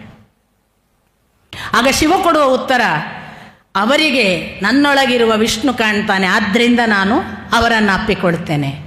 ಯಾರಿಗೆ ನನ್ನೊಳಗೆ ವಿಷ್ಣುವನ್ನು ಕಾಣಲಿಕ್ಕಾಗುವುದಿಲ್ಲವೋ ಅವರ ಬಗ್ಗೆ ನನ್ನ ಅನಾದರವಿದೆ. ನೀವು ಬೇಕಿದ್ದರೆ ನನ್ನನ್ನು ಸೀಳಿ ನೋಡಿ. ಅವನು ಹೃದಯವನ್ನು ಓಪನ್ ಮಾಡಿ ನೋಡಿ ಹೇಳಲ್ಲ, ಯಾಕಂದರೆ ಅವನು 2 ಕೂಡಿ 1 ತಾನೆ. ಶಿವ ಪಾರ್ವತಿ 2 ಕೂಡಿ 1. ಅವನು ಹೇಳ್ತಾನೆ, ನನ್ನನ್ನು ಸೀಳಿ ನೋಡಿ, ಅಲ್ಲಿ ವಿಷ್ಣು ಬಾರದಿದ್ದರೆ ಆಗ ನೀವು ನನ್ನನ್ನು ಅಲ್ಲ ಅಂತ ಹೇಳಬಹುದು. ಇದು ಮಾತು ಇದೆ. ಅದನ್ನೇ ನೀವು ಇನ್ನೊಂದು ಸಂದರ್ಭಕ್ಕೆ ಬಂದರೆ ಪದ್ಮಪುರಾಣ ಅಥವಾ ಬೇರೆ ಪುರಾಣಗಳಲ್ಲಿ ಕೂಡ ಇನ್ನೂ ಒಂದು ಬಹಳ ಇಂಟ್ರೆಸ್ಟಿಂಗ್, ವಾಮನ ಪುರಾಣದಲ್ಲಿ ಒಂದು ಮಾತು ಬರುತ್ತೆ. ವಿಷ್ಣುವಿನ ಹತ್ರ ಎಲ್ಲ ದೇವತೆಗಳು ಶಿವನ ಕಾರಣವಾಗಿ ಬೇರೆ ಬೇರೆ ಉದ್ದೇಶದಿಂದ ಹೋಗಿರ್ತಾರೆ. ಶಿವ ತಪಸ್ಸಿಗೆ ಕೂತಂತಹ ಸಂದರ್ಭ, ಸತಿ ಇಲ್ಲವಾದಂತಹ ಹೊತ್ತು. ಆಗ ಕೂಡ ವಿಷ್ಣು ಎಲ್ಲರೂ ಬಂದು ನಿಂತವರ ಜೊತೆಗೆ ಅವರ ಸಮಸ್ಯೆ ಏನು ಅಂತ ಕೇಳಿ ಉತ್ತರಿಸುವುದಕ್ಕೆ ಸ್ವಲ್ಪ ಹಿಂದೆ ಮುಂದೆ ನೋಡಿದಾಗ ಅವನು ಕೊಡುವ ಉತ್ತರ, ನೀವು ಯಾಕೆ ಉತ್ತರಿಸ್ತಿಲ್ಲ ಅಂತಂದಾಗ ಅವನು ಹೇಳ್ತಾನೆ, ನಿಮಗೆ ನನ್ನ ಹೃದಯದೊಳಗಿರುವ ಶಿವ ಕಾಣಿಸುವುದಿಲ್ಲ, ಆದ್ದರಿಂದ ಉತ್ತರಿಸುವುದು ತಡ ಮಾಡ್ತಿದ್ದೇನೆ. ಈ ಥರದ ಭೇದಗಳನ್ನು ನಿರ್ಮೂಲನ ಮಾಡುವಂತಹ ಎಷ್ಟೋ ಸತ್ಯಗಳು ಪುರಾಣದಲ್ಲಿ ಮತ್ತು ಅನೇಕ ಸಂಗತಿಗಳಲ್ಲಿ, ಈವನ್ ನಾವು ತ್ರಿಪುರ ಸಂಹಾರವನ್ನು ನೋಡಬಹುದು. ಬೇರೆ ಬೇರೆ ಕಡೆ ಅವರು ಹೇಗೆ 3 ಜನ ಒಟ್ಟು ಕೂಡಿ ಕೆಲಸ ಮಾಡ್ತಾರೆ ಅನ್ನೋದನ್ನು ಮನವರಿಕೆ ಮಾಡಿಕೊಟ್ಟರು ಕೂಡ ಆ ಭೇದ ಉಳ್ಕೊಂಡೇ ಬಂದದ್ರಿಂದ ವಚನ ಬೇರೆ ಆಯಿತು, ನಮ್ಮ ಸನಾತನ ಧರ್ಮ ಪರಂಪರೆ ಬೇರೆ ಆಯಿತು. ಆದರೆ ಬಹಳ ಅಧಿಕೃತವಾಗಿ ವಚನಗಳನ್ನು ಭಗವದ್ಗೀತೆ ಅನ್ನುವ ಶ್ರೀಕೃಷ್ಣನ ಮಾತುಗಳಿಂದಲೇ ತೆಗೆದುಕೊಳ್ಳಬಹುದಾದಂತಹ ಬೇಕಾದಷ್ಟು ಉದಾಹರಣೆಗಳಿವೆ. ಉದ್ಧರೇತ್, ನಿಮಗೆ ಎಲ್ಲರಿಗೂ ಬಹಳ ಪ್ರಚಲಿತವಾದ ಶ್ರೀಕೃಷ್ಣನ ಮಾತು, ಉದ್ಧರೇತ್ ಆತ್ಮನ ಆತ್ಮಾನಂ ನಾತ್ಮಾನಂ ಅವಸಾದಯೇತ್. ಈ ಮಾತು ಇದೆಯಲ್ಲ, ಅದಕ್ಕೆ ಬಹಳ ಬಹಳ ಹತ್ತಿರವಾದ ಉದಾಹರಣೆ ಬಸವಣ್ಣನ ವಚನ, ಲೋಕದ ಡೊಂಕ ನೀವೇಕೆ ತಿದ್ದುವಿರಿ, ನಿಮ್ಮ ಮನವ ಸಂತೈಸಿಕೊಳ್ಳಿ, ನಿಮ್ಮ ತನುವ ಸಂತೈಸಿಕೊಳ್ಳಿ. ನೋಡಿ, ರಿಪೀಟೆಡ್ಲಿ 2 ಶಬ್ದಗಳನ್ನು ಇಲ್ಲಿ ಬಸವಣ್ಣ ಬಳಸ್ತಾನೆ. ನಿಮ್ಮ ಮನವ ಸಂತೈಸಿಕೊಳ್ಳಿ, ನಿಮ್ಮ ತನುವ ಸಂತೈಸಿಕೊಳ್ಳಿ. ಆತ್ಮ ಶಬ್ದಕ್ಕೆ ಮನಸ್ಸು ಅಂತಲೂ ಅರ್ಥ ಇದೆ. ಆತ್ಮ ಅನ್ನೋದನ್ನು ಕೆಲವೊಮ್ಮೆ ಬಹಳ ಸ್ಥೂಲ ಅರ್ಥದಲ್ಲಿ ದೇಹ ಅಂತಲೂ ಭಾವಿಸುವ ಸಾಧ್ಯತೆ ಇದೆ. ಆತ್ಮ ಅಂದಾಗ ಭಗವಂತ ಅನ್ನುವ ಅರ್ಥವೂ ಇದೆ. ಕೃಷ್ಣ ಏನು ಹೇಳಿದ, ಏನಾದರೂ ಉದ್ಧರಿಸಲಿಕ್ಕೆ ಇದ್ದರೆ ಇನ್ಯಾರನ್ನೋ ಉದ್ಧರಿಸಲಿಕ್ಕಿಲ್ಲ, ನಿನ್ನ ಆತ್ಮವನ್ನು ಉದ್ಧರಿಸಲಿಕ್ಕಿದೆ. ನೀನು ನಿನ್ನ ಆತ್ಮವನ್ನು ಹೊರತು ಇನ್ಯಾರನ್ನೂ ಉದ್ಧರಿಸಲಾರಿ. ಆತ್ಮನಿಗೆ ಆತ್ಮನೇ ಬಂಧು, ಆತ್ಮನಿಗೆ ಆತ್ಮನೇ ಶತ್ರು ಅಂತ ಅವನು ಒಂದು ಮಾತು ಹೇಳಿದ. ಆತ್ಮ ಏವ ರಿಪುರಾತ್ಮನಃ. ಸೊ ಈ ಒಂದು ಕಾರಣವನ್ನು ನೀವು ಇಟ್ಟು ಗಮನಿಸಿದರೆ ಪಕ್ಕಾ ಲೋಕದ ಡೊಂಕ ನೀವೇಕೆ ತಿದ್ದುವಿರಿ. ನಿಮ್ಮ ತನು ಅಂದಾಗಲೂ ಆತ್ಮವೇ, ಮನವ ಸಂತೈಸಿಕೊಳ್ಳಿ ಆತ್ಮವೇ. ಹಾಗಾಗಿ ಬಸವಣ್ಣನಿಗೆ ಬಹಳ ಖಚಿತವಾಗಿ ಗೊತ್ತಿದ್ದ ಸಂಗತಿ, ಇಲ್ಲಿ ಇರೋದು ಆತ್ಮನ ಉದ್ಧಾರ ಮಾತ್ರ. ಇತ್ತೀಚೆಗೆ ತೀರಿಕೊಂಡ ಬಹಳ ದೊಡ್ಡ ಸಾಧಕರು, ದಾರ್ಶನಿಕರು, ನಮಗೆಲ್ಲ ಪರಮ ಪೂಜ್ಯರು ಆಗಿದ್ದಂತಹ ಸಿದ್ದೇಶ್ವರ ಶ್ರೀಗಳು, ಅವರಿಗೆ ಜನ ಹೇಗೆ ಅಂದರೆ ಬೆಳಿಗ್ಗೆ 6ರಿಂದ 7ರವರೆಗೆ ಅವರ ಉಪನ್ಯಾಸ. ಉತ್ತರ ಕರ್ನಾಟಕದ ಬಟಾ ಬಯಲುಗಳಲ್ಲಿ ಅವರ ಉಪನ್ಯಾಸ. 10,000 20,000 ಜನ 4ವರೆಗೆ ಮನೆಯಲ್ಲಿ ಎದ್ದು ಸ್ನಾನ ಮಾಡಿ 6 ಅಂದರೆ ಸಿದ್ಧರಾಗಿ ಕೂತ್ಕೊಳ್ತಾರೆ ಪ್ರೇಕ್ಷಕರಾಗಿ. ಎಲ್ಲ ಅಷ್ಟೂ ಜನ ನೆಲದಲ್ಲಿ ಕೂತ್ಕೋತಾರೆ. ಸ್ವಾಮೀಜಿ ಸರಿಯಾಗಿ 6ರಿಂದ 7 ಉಪನ್ಯಾಸ. ಒಂದು ಸಾರಿ ಹೀಗೆ ಮಾತನಾಡ್ತಾ ಕೂತಿದ್ದಾಗ, ಅಪ್ಪ ಅವರೇ, ನಾವೆಲ್ಲ ಅಪ್ಪ ಅಂತ ಕರೀತಿದ್ವಿ ಅವರನ್ನು, ಅಪ್ಪ ಅವರೇ ನೀವು ಭಾಳ ಉಪನ್ಯಾಸ ಮಾಡಿರಿ, ಸಾವಿರಾರು ಜನ ನಿಮ್ಮ ಉಪನ್ಯಾಸ ಕೇಳ್ಯಾರ. ನಿಮ್ಮ ಉಪನ್ಯಾಸ ಕೇಳಿ ಯಾರು ಬೆಳೆದಾರಂತ ನಿಮಗೆ ಅನಿಸ್ಯದೇನು ಅಂತ ನಾವೊಮ್ಮೆ ಕೇಳಿದ್ದೆ. ಅಪ್ಪ ಅವ್ರು ಕೊಟ್ಟ ಉತ್ತರ ನಕ್ಕೋತ, ನಾ ಬೆಳಿಲಾಕ ಹತ್ತೇನಿ, ಉದ್ಧರೇತ್ ಆತ್ಮನ ಆತ್ಮಾನಂ. ಇಡೀ ಪರಂಪರೆಯ ದೃಷ್ಟಿಯಿಂದ ಬಸವಣ್ಣ ನಡೆದದ್ದು ಅದೇ ದಾರಿಯನ್ನು ನೀವು ನೋಡಿ. ಬೇಕಾದಷ್ಟು ಜನರನ್ನು ಕಟ್ಟಿಕೊಂಡು ಹೋಗಿದ್ದಾನೆ. ಸರ್ವರನ್ನು ಶರಣರನ್ನಾಗಿ ಮಾಡಬೇಕು, ಎಲ್ಲರಿಗೂ ಒಳಿತಾಗಬೇಕು, ಶಿವದರ್ಶನ ಆಗಬೇಕು, ಮೋಕ್ಷ ಸಿಗಬೇಕು. ಆದರೆ ಉದ್ಧರೇದ್ ಆತ್ಮನ ಆತ್ಮಾನಂ, ಅದೇ ಅವನ ನಿರಂತರವಾದ ಧ್ಯೇಯ. ಯಾಕೆ? ಲೋಕದ ಡೊಂಕ ನೀವು ತಿದ್ದಲಾರಿರಿ ಅಂತ ಅವನಿಗೆ ಗೊತ್ತಿತ್ತು. ಬಹಳ ದೊಡ್ಡ ಅಪಪ್ರಚಾರ ಇದೆ. ವೇದವನ್ನು, ಭಗವದ್ಗೀತೆಯನ್ನು, ರಾಮಾಯಣವನ್ನು, ಮಹಾಭಾರತವನ್ನು ವಚನಕಾರರು ಎಲ್ಲೂ ಕೂಡ ಸಮ್ಮತಿಸಿಲ್ಲ, ಅದನ್ನು ತೆಗೆದು ಒಗೆಯಿರಿ ಅಂತ ಹೇಳಿದ್ದಾರೆ ಅಂತ. ನಾನು ಸಮಗ್ರವಾಗಿ ಅಲ್ಲದಿದ್ದರೂ ಬಹುಶಃ ವಚನಗಳನ್ನೇ ಓದಬೇಕಾದ ಪಥದವರಿಗಿಂತ ಹೆಚ್ಚು ಸಮಗ್ರವಾಗಿ ವಚನಗಳನ್ನು ನನ್ನ ಪಾಡಿಗೆ ಓದಿದವಳು, ಯಾರಿಗೂ ಹೇಳಲಿಕ್ಕಲ್ಲ. ನಾನು ನಿಮಗೆ ಲೆಕ್ಕ ಮಾಡಿ ಹೇಳ್ತೇನೆ, ಬಸವಣ್ಣನಲ್ಲಿ ಅಂಥ 5 ವಚನಗಳು ಸಿಗ್ತವೆ.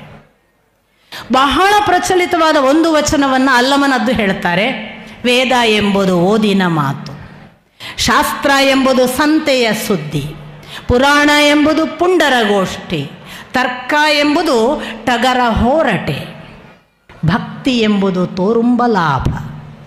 ಈ ವಚನವನ್ನು ಬಹಳ ದೊಡ್ಡ ಟ್ರಂಪ್ ಕಾರ್ಡ್, ಯಾರೆಲ್ಲ ಸನಾತನ ಧರ್ಮವನ್ನು ವಚನ ಧರ್ಮಕ್ಕಿಂತ ಭಿನ್ನವಾಗಿ ನೋಡಬೇಕು ಅಂತ ಭಾವಿಸ್ತಾರೆ ಅವರೆಲ್ಲ ಬಳಸುವ ಬಹಳ ಪ್ರಚಲಿತವಾದ ವಚನ. ಇದರಲ್ಲಿ ಏನು ತಪ್ಪಿದೆ? ಇದರಲ್ಲಿ ಏನು ತಪ್ಪಿಲ್ಲ ಅಂತ ನಾನು ಹೇಳಿದರೆ ನಿಮಗೆ ನಾನು ಏನು ತಪ್ಪಿದೆ ಅಂತ ಕೇಳುವುದು ಸರಿ ಅಂತ ಅನಿಸುತ್ತೆ. ವೇದ ಎಂಬುದು ಓದಿನ ಮಾತು ಆಗಬಾರದು ಅಂತ ಅವನ ವಚನದ ಅರ್ಥ. ವೇದ ಎಂಬುದು ಓದಿನ ಮಾತು ಆಗಿಬಿಟ್ಟಿದೆ, ಬದುಕುವವರಿಲ್ಲ. ವೇದವಾದ ರಥಾಹ, ಶ್ರೀಕೃಷ್ಣನೇ ಹೇಳಿದ್ದಾನಲ್ಲ. ಬರೇ ವೇದವನ್ನು ವಾದದಲ್ಲಿ ರತಿಸುವವರು, ವೇದವನ್ನು ತಮ್ಮ ಯಾವುದನ್ನು ಸಾಬೀತು ಮಾಡಲಿಕ್ಕೆ ಸಮರ್ಥಿಸಲಿಕ್ಕೆ ಬಹಳ ಚಾಣಾಕ್ಷತನದಿಂದ ಕೋಟು ಮಾಡುವವರು ಅಲ್ಲ ಅಂತ ಶ್ರೀಕೃಷ್ಣನೇ ಭಗವದ್ಗೀತೆಯಲ್ಲಿ ಹೇಳಿದ್ದಾನೆ. ವೇದವಾದ ರಥಾಹ ಆಗಬಾರದು. ಮತ್ತು ನಿಸ್ತ್ರೈಗುಣ್ಯೋ ಭವ ಅರ್ಜುನ ಅನ್ನೋದು ಶ್ರೀಕೃಷ್ಣದ್ದೇ ಮಾತು. ಇಲ್ಲಿ ಈ ಸಂದರ್ಭದ ವಚನದಲ್ಲಿ ಅಲ್ಲಮ ಹೇಳಿದ್ದು ಕೂಡ ಅದನ್ನೇ. ವೇದ ಎಂಬುದು ಓದಿನ ಮಾತು, ಅದು ಓದಿನ ಮಾತು ಆಗಬಾರದು ಅಂತ ಒಂದು. ಎರಡನೇದು, ಶಾಸ್ತ್ರ ಎಂಬುದು ಸಂತೆಯ ಸುದ್ದಿ. ನಾವೇನು ಮಾಡಿದ್ದೇವೆ? 1-4 ಜನ ಗುಂಪು ಸೇರಲಿಕ್ಕಿಲ್ಲ. ಹೀಗೆ ಮಾಡಿದರೆ ಸರಿ, ಹೀಗೆ ಮಾಡದಿದ್ದರೆ ಪಾಪ ಬರ್ತದೆ, ಹೀಗೆ ಮಾಡಬೇಕು, ಹೀಗೆ ಮಾಡುವುದು ವ್ರತ ನಿಯಮ, ಕಾಪಾಡಿಕೊಳ್ಳಬೇಕು.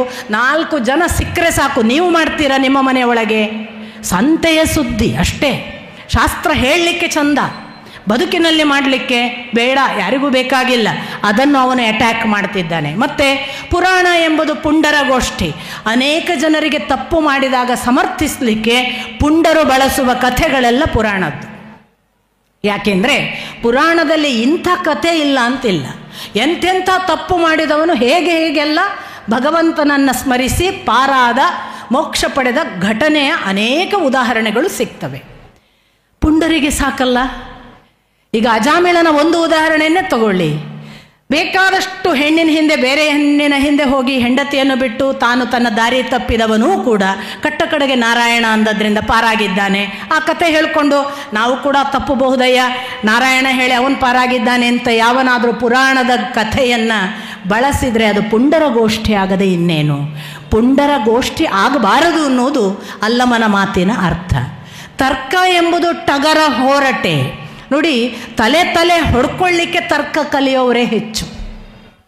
ತರ್ಕ ಕಲಿಯುವುದು ತನ್ನ ವಿದ್ವತ್ತನ್ನು ಸಾಬೀತುಪಡಿಸಿ ಇನ್ನೊಬ್ಬನನ್ನು ಸೋಲಿಸಬೇಕು ಅಂತಲೇ ತರ್ಕದ ವಾದವನ್ನು ಬಳಸುವುದು.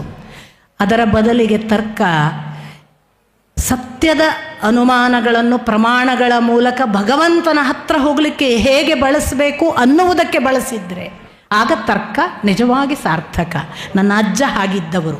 ತರ್ಕಶಾಸ್ತ್ರದಲ್ಲಿ ವಿರೂಪಾಕ್ಷ ಶಾಸ್ತ್ರಿಗಳಿಗಿಂದ ಪಾಠ ಕೇಳಿ ಬಂದರೆ ಒಂದೇ ಒಂದು ದಿವಸ ತರ್ಕ ವಾದ ಮಾಡಲಿಲ್ಲ ಅಂತಾರೆ ನಮ್ಮ ಅಪ್ಪ. ಅಂದರೆ ಒಬ್ಬ ಮನುಷ್ಯ ತರ್ಕವನ್ನು ಟಗರ ಹೋರಟೆ, ಟಗರು ಅಂದರೆ ನಿಮಗೆ ಗೊತ್ತು, ಗಂಡು ಆಡು, ಅದು ತಲೆ ಹೊಡ್ಕೊಂಡು ರಕ್ತ ಬರುವುದೇ ಆಮೇಲೆ ಸೋತದ್ದು ಯಾವುದು ಅಂತ ಒಂದು ಸೋಲಿನ ನಂತರದ ಡಿಸಿಷನ್ನಿಗೆ ಹೊಡ್ಕೊಳ್ಳೋದು. ಗೆಲುವು ಸೋಲನ್ನು ನಿರ್ಣಯ ಮಾಡುವುದಕ್ಕೆ ತರ್ಕವಲ್ಲ. ತರ್ಕವನ್ನು ಹಾಗೆ ಬಳಸಬೇಡಿ ಅಂತ ಅಲ್ಲಮನ ಮಾತಿನ ಅರ್ಥ. ಒಂದು ವೇಳೆ ಅವನು ವೇದವನ್ನು ಅಟ್ಯಾಕ್ ಮಾಡಿದ್ದು, ತರ್ಕವನ್ನು ಅಟ್ಯಾಕ್ ಮಾಡಿದ್ದು, ಪುರಾಣವನ್ನು ಅಟ್ಯಾಕ್ ಮಾಡಿದ್ದು, ಶಾಸ್ತ್ರವನ್ನು ಅಟ್ಯಾಕ್ ಮಾಡಿದ್ದು ಅಂತಾದರೆ ಕೊನೆಯ ವಾಕ್ಯಕ್ಕೆ ಏನರ್ಥ? ಭಕ್ತಿ ಎಂಬುದು ತೋರುಂಬ ಲಾಭ. ಬಸವಣ್ಣನನ್ನೇ ಅಟ್ಯಾಕ್ ಮಾಡಿದ್ದ? ಯಾಕೆಂದರೆ ಭಕ್ತಿ ಪಥದವ ಬಸವಣ್ಣ. ಭಕ್ತಿ ಪಥದ ಬಸವಣ್ಣನವರನ್ನು ಅಟ್ಯಾಕ್ ಮಾಡುವುದು ಉದ್ದೇಶವಲ್ಲದ, ಹೇಗೆ ಮೇಲಿನ ಮಾತುಗಳನ್ನು ಅಟ್ಯಾಕ್ ಮಾಡುವುದು ಉದ್ದೇಶವಲ್ಲದ, ಅದರ ಕರೆಕ್ಷನ್ ಆಗಬೇಕು ಅನ್ನುವ ಸೂಚನೆಯನ್ನು ಆ ವಚನ ಹೇಗೆ ಕೊಡ್ತದೋ ಹಾಗೆ ಅಲ್ಲಮನ ವಚನದ ಕೊನೆಯ ವಾಕ್ಯ ಭಕ್ತಿ ಎಂಬುದು ತೋರುಂಬ ಲಾಭ ಆಗಬಾರ್ದು. ಅನೇಕ ಜನ ಭಾರೀ ಪೂಜೆ ಮಾಡಿ ದಕ್ಷಿಣೆ ಪಡೀಲಿಕ್ಕಾಗಿ ಮಾಡ್ತಾರೆ, ಅಥವಾ ಮನೆಯಲ್ಲಿ ಭಾರೀ ಭಕ್ತಿ ಪೂಜೆ ಮಾಡಿ ಇದ್ದ ಬದ್ದ ಕೆಟ್ಟ ಸಿನಿಮಾವೋ ಕೆಟ್ಟ ಜಾಗಕ್ಕೋ ಹೋಗಿ ಮಾಡಬಾರದ ಕಾರ್ಯಗಳನ್ನು ಮಾಡ್ತಾರೆ. ತೋರುವುದಕ್ಕೆ ಭಕ್ತಿ ಅಲ್ಲ, ಅಂತರಂಗದ ಭಕ್ತಿ ನಿಜವಾದ ಭಕ್ತಿ. ಕಾಗೆ ನಿಂತ ಹಾಗೆ ನಿಂತು ಏನು ಉಪಯೋಗ?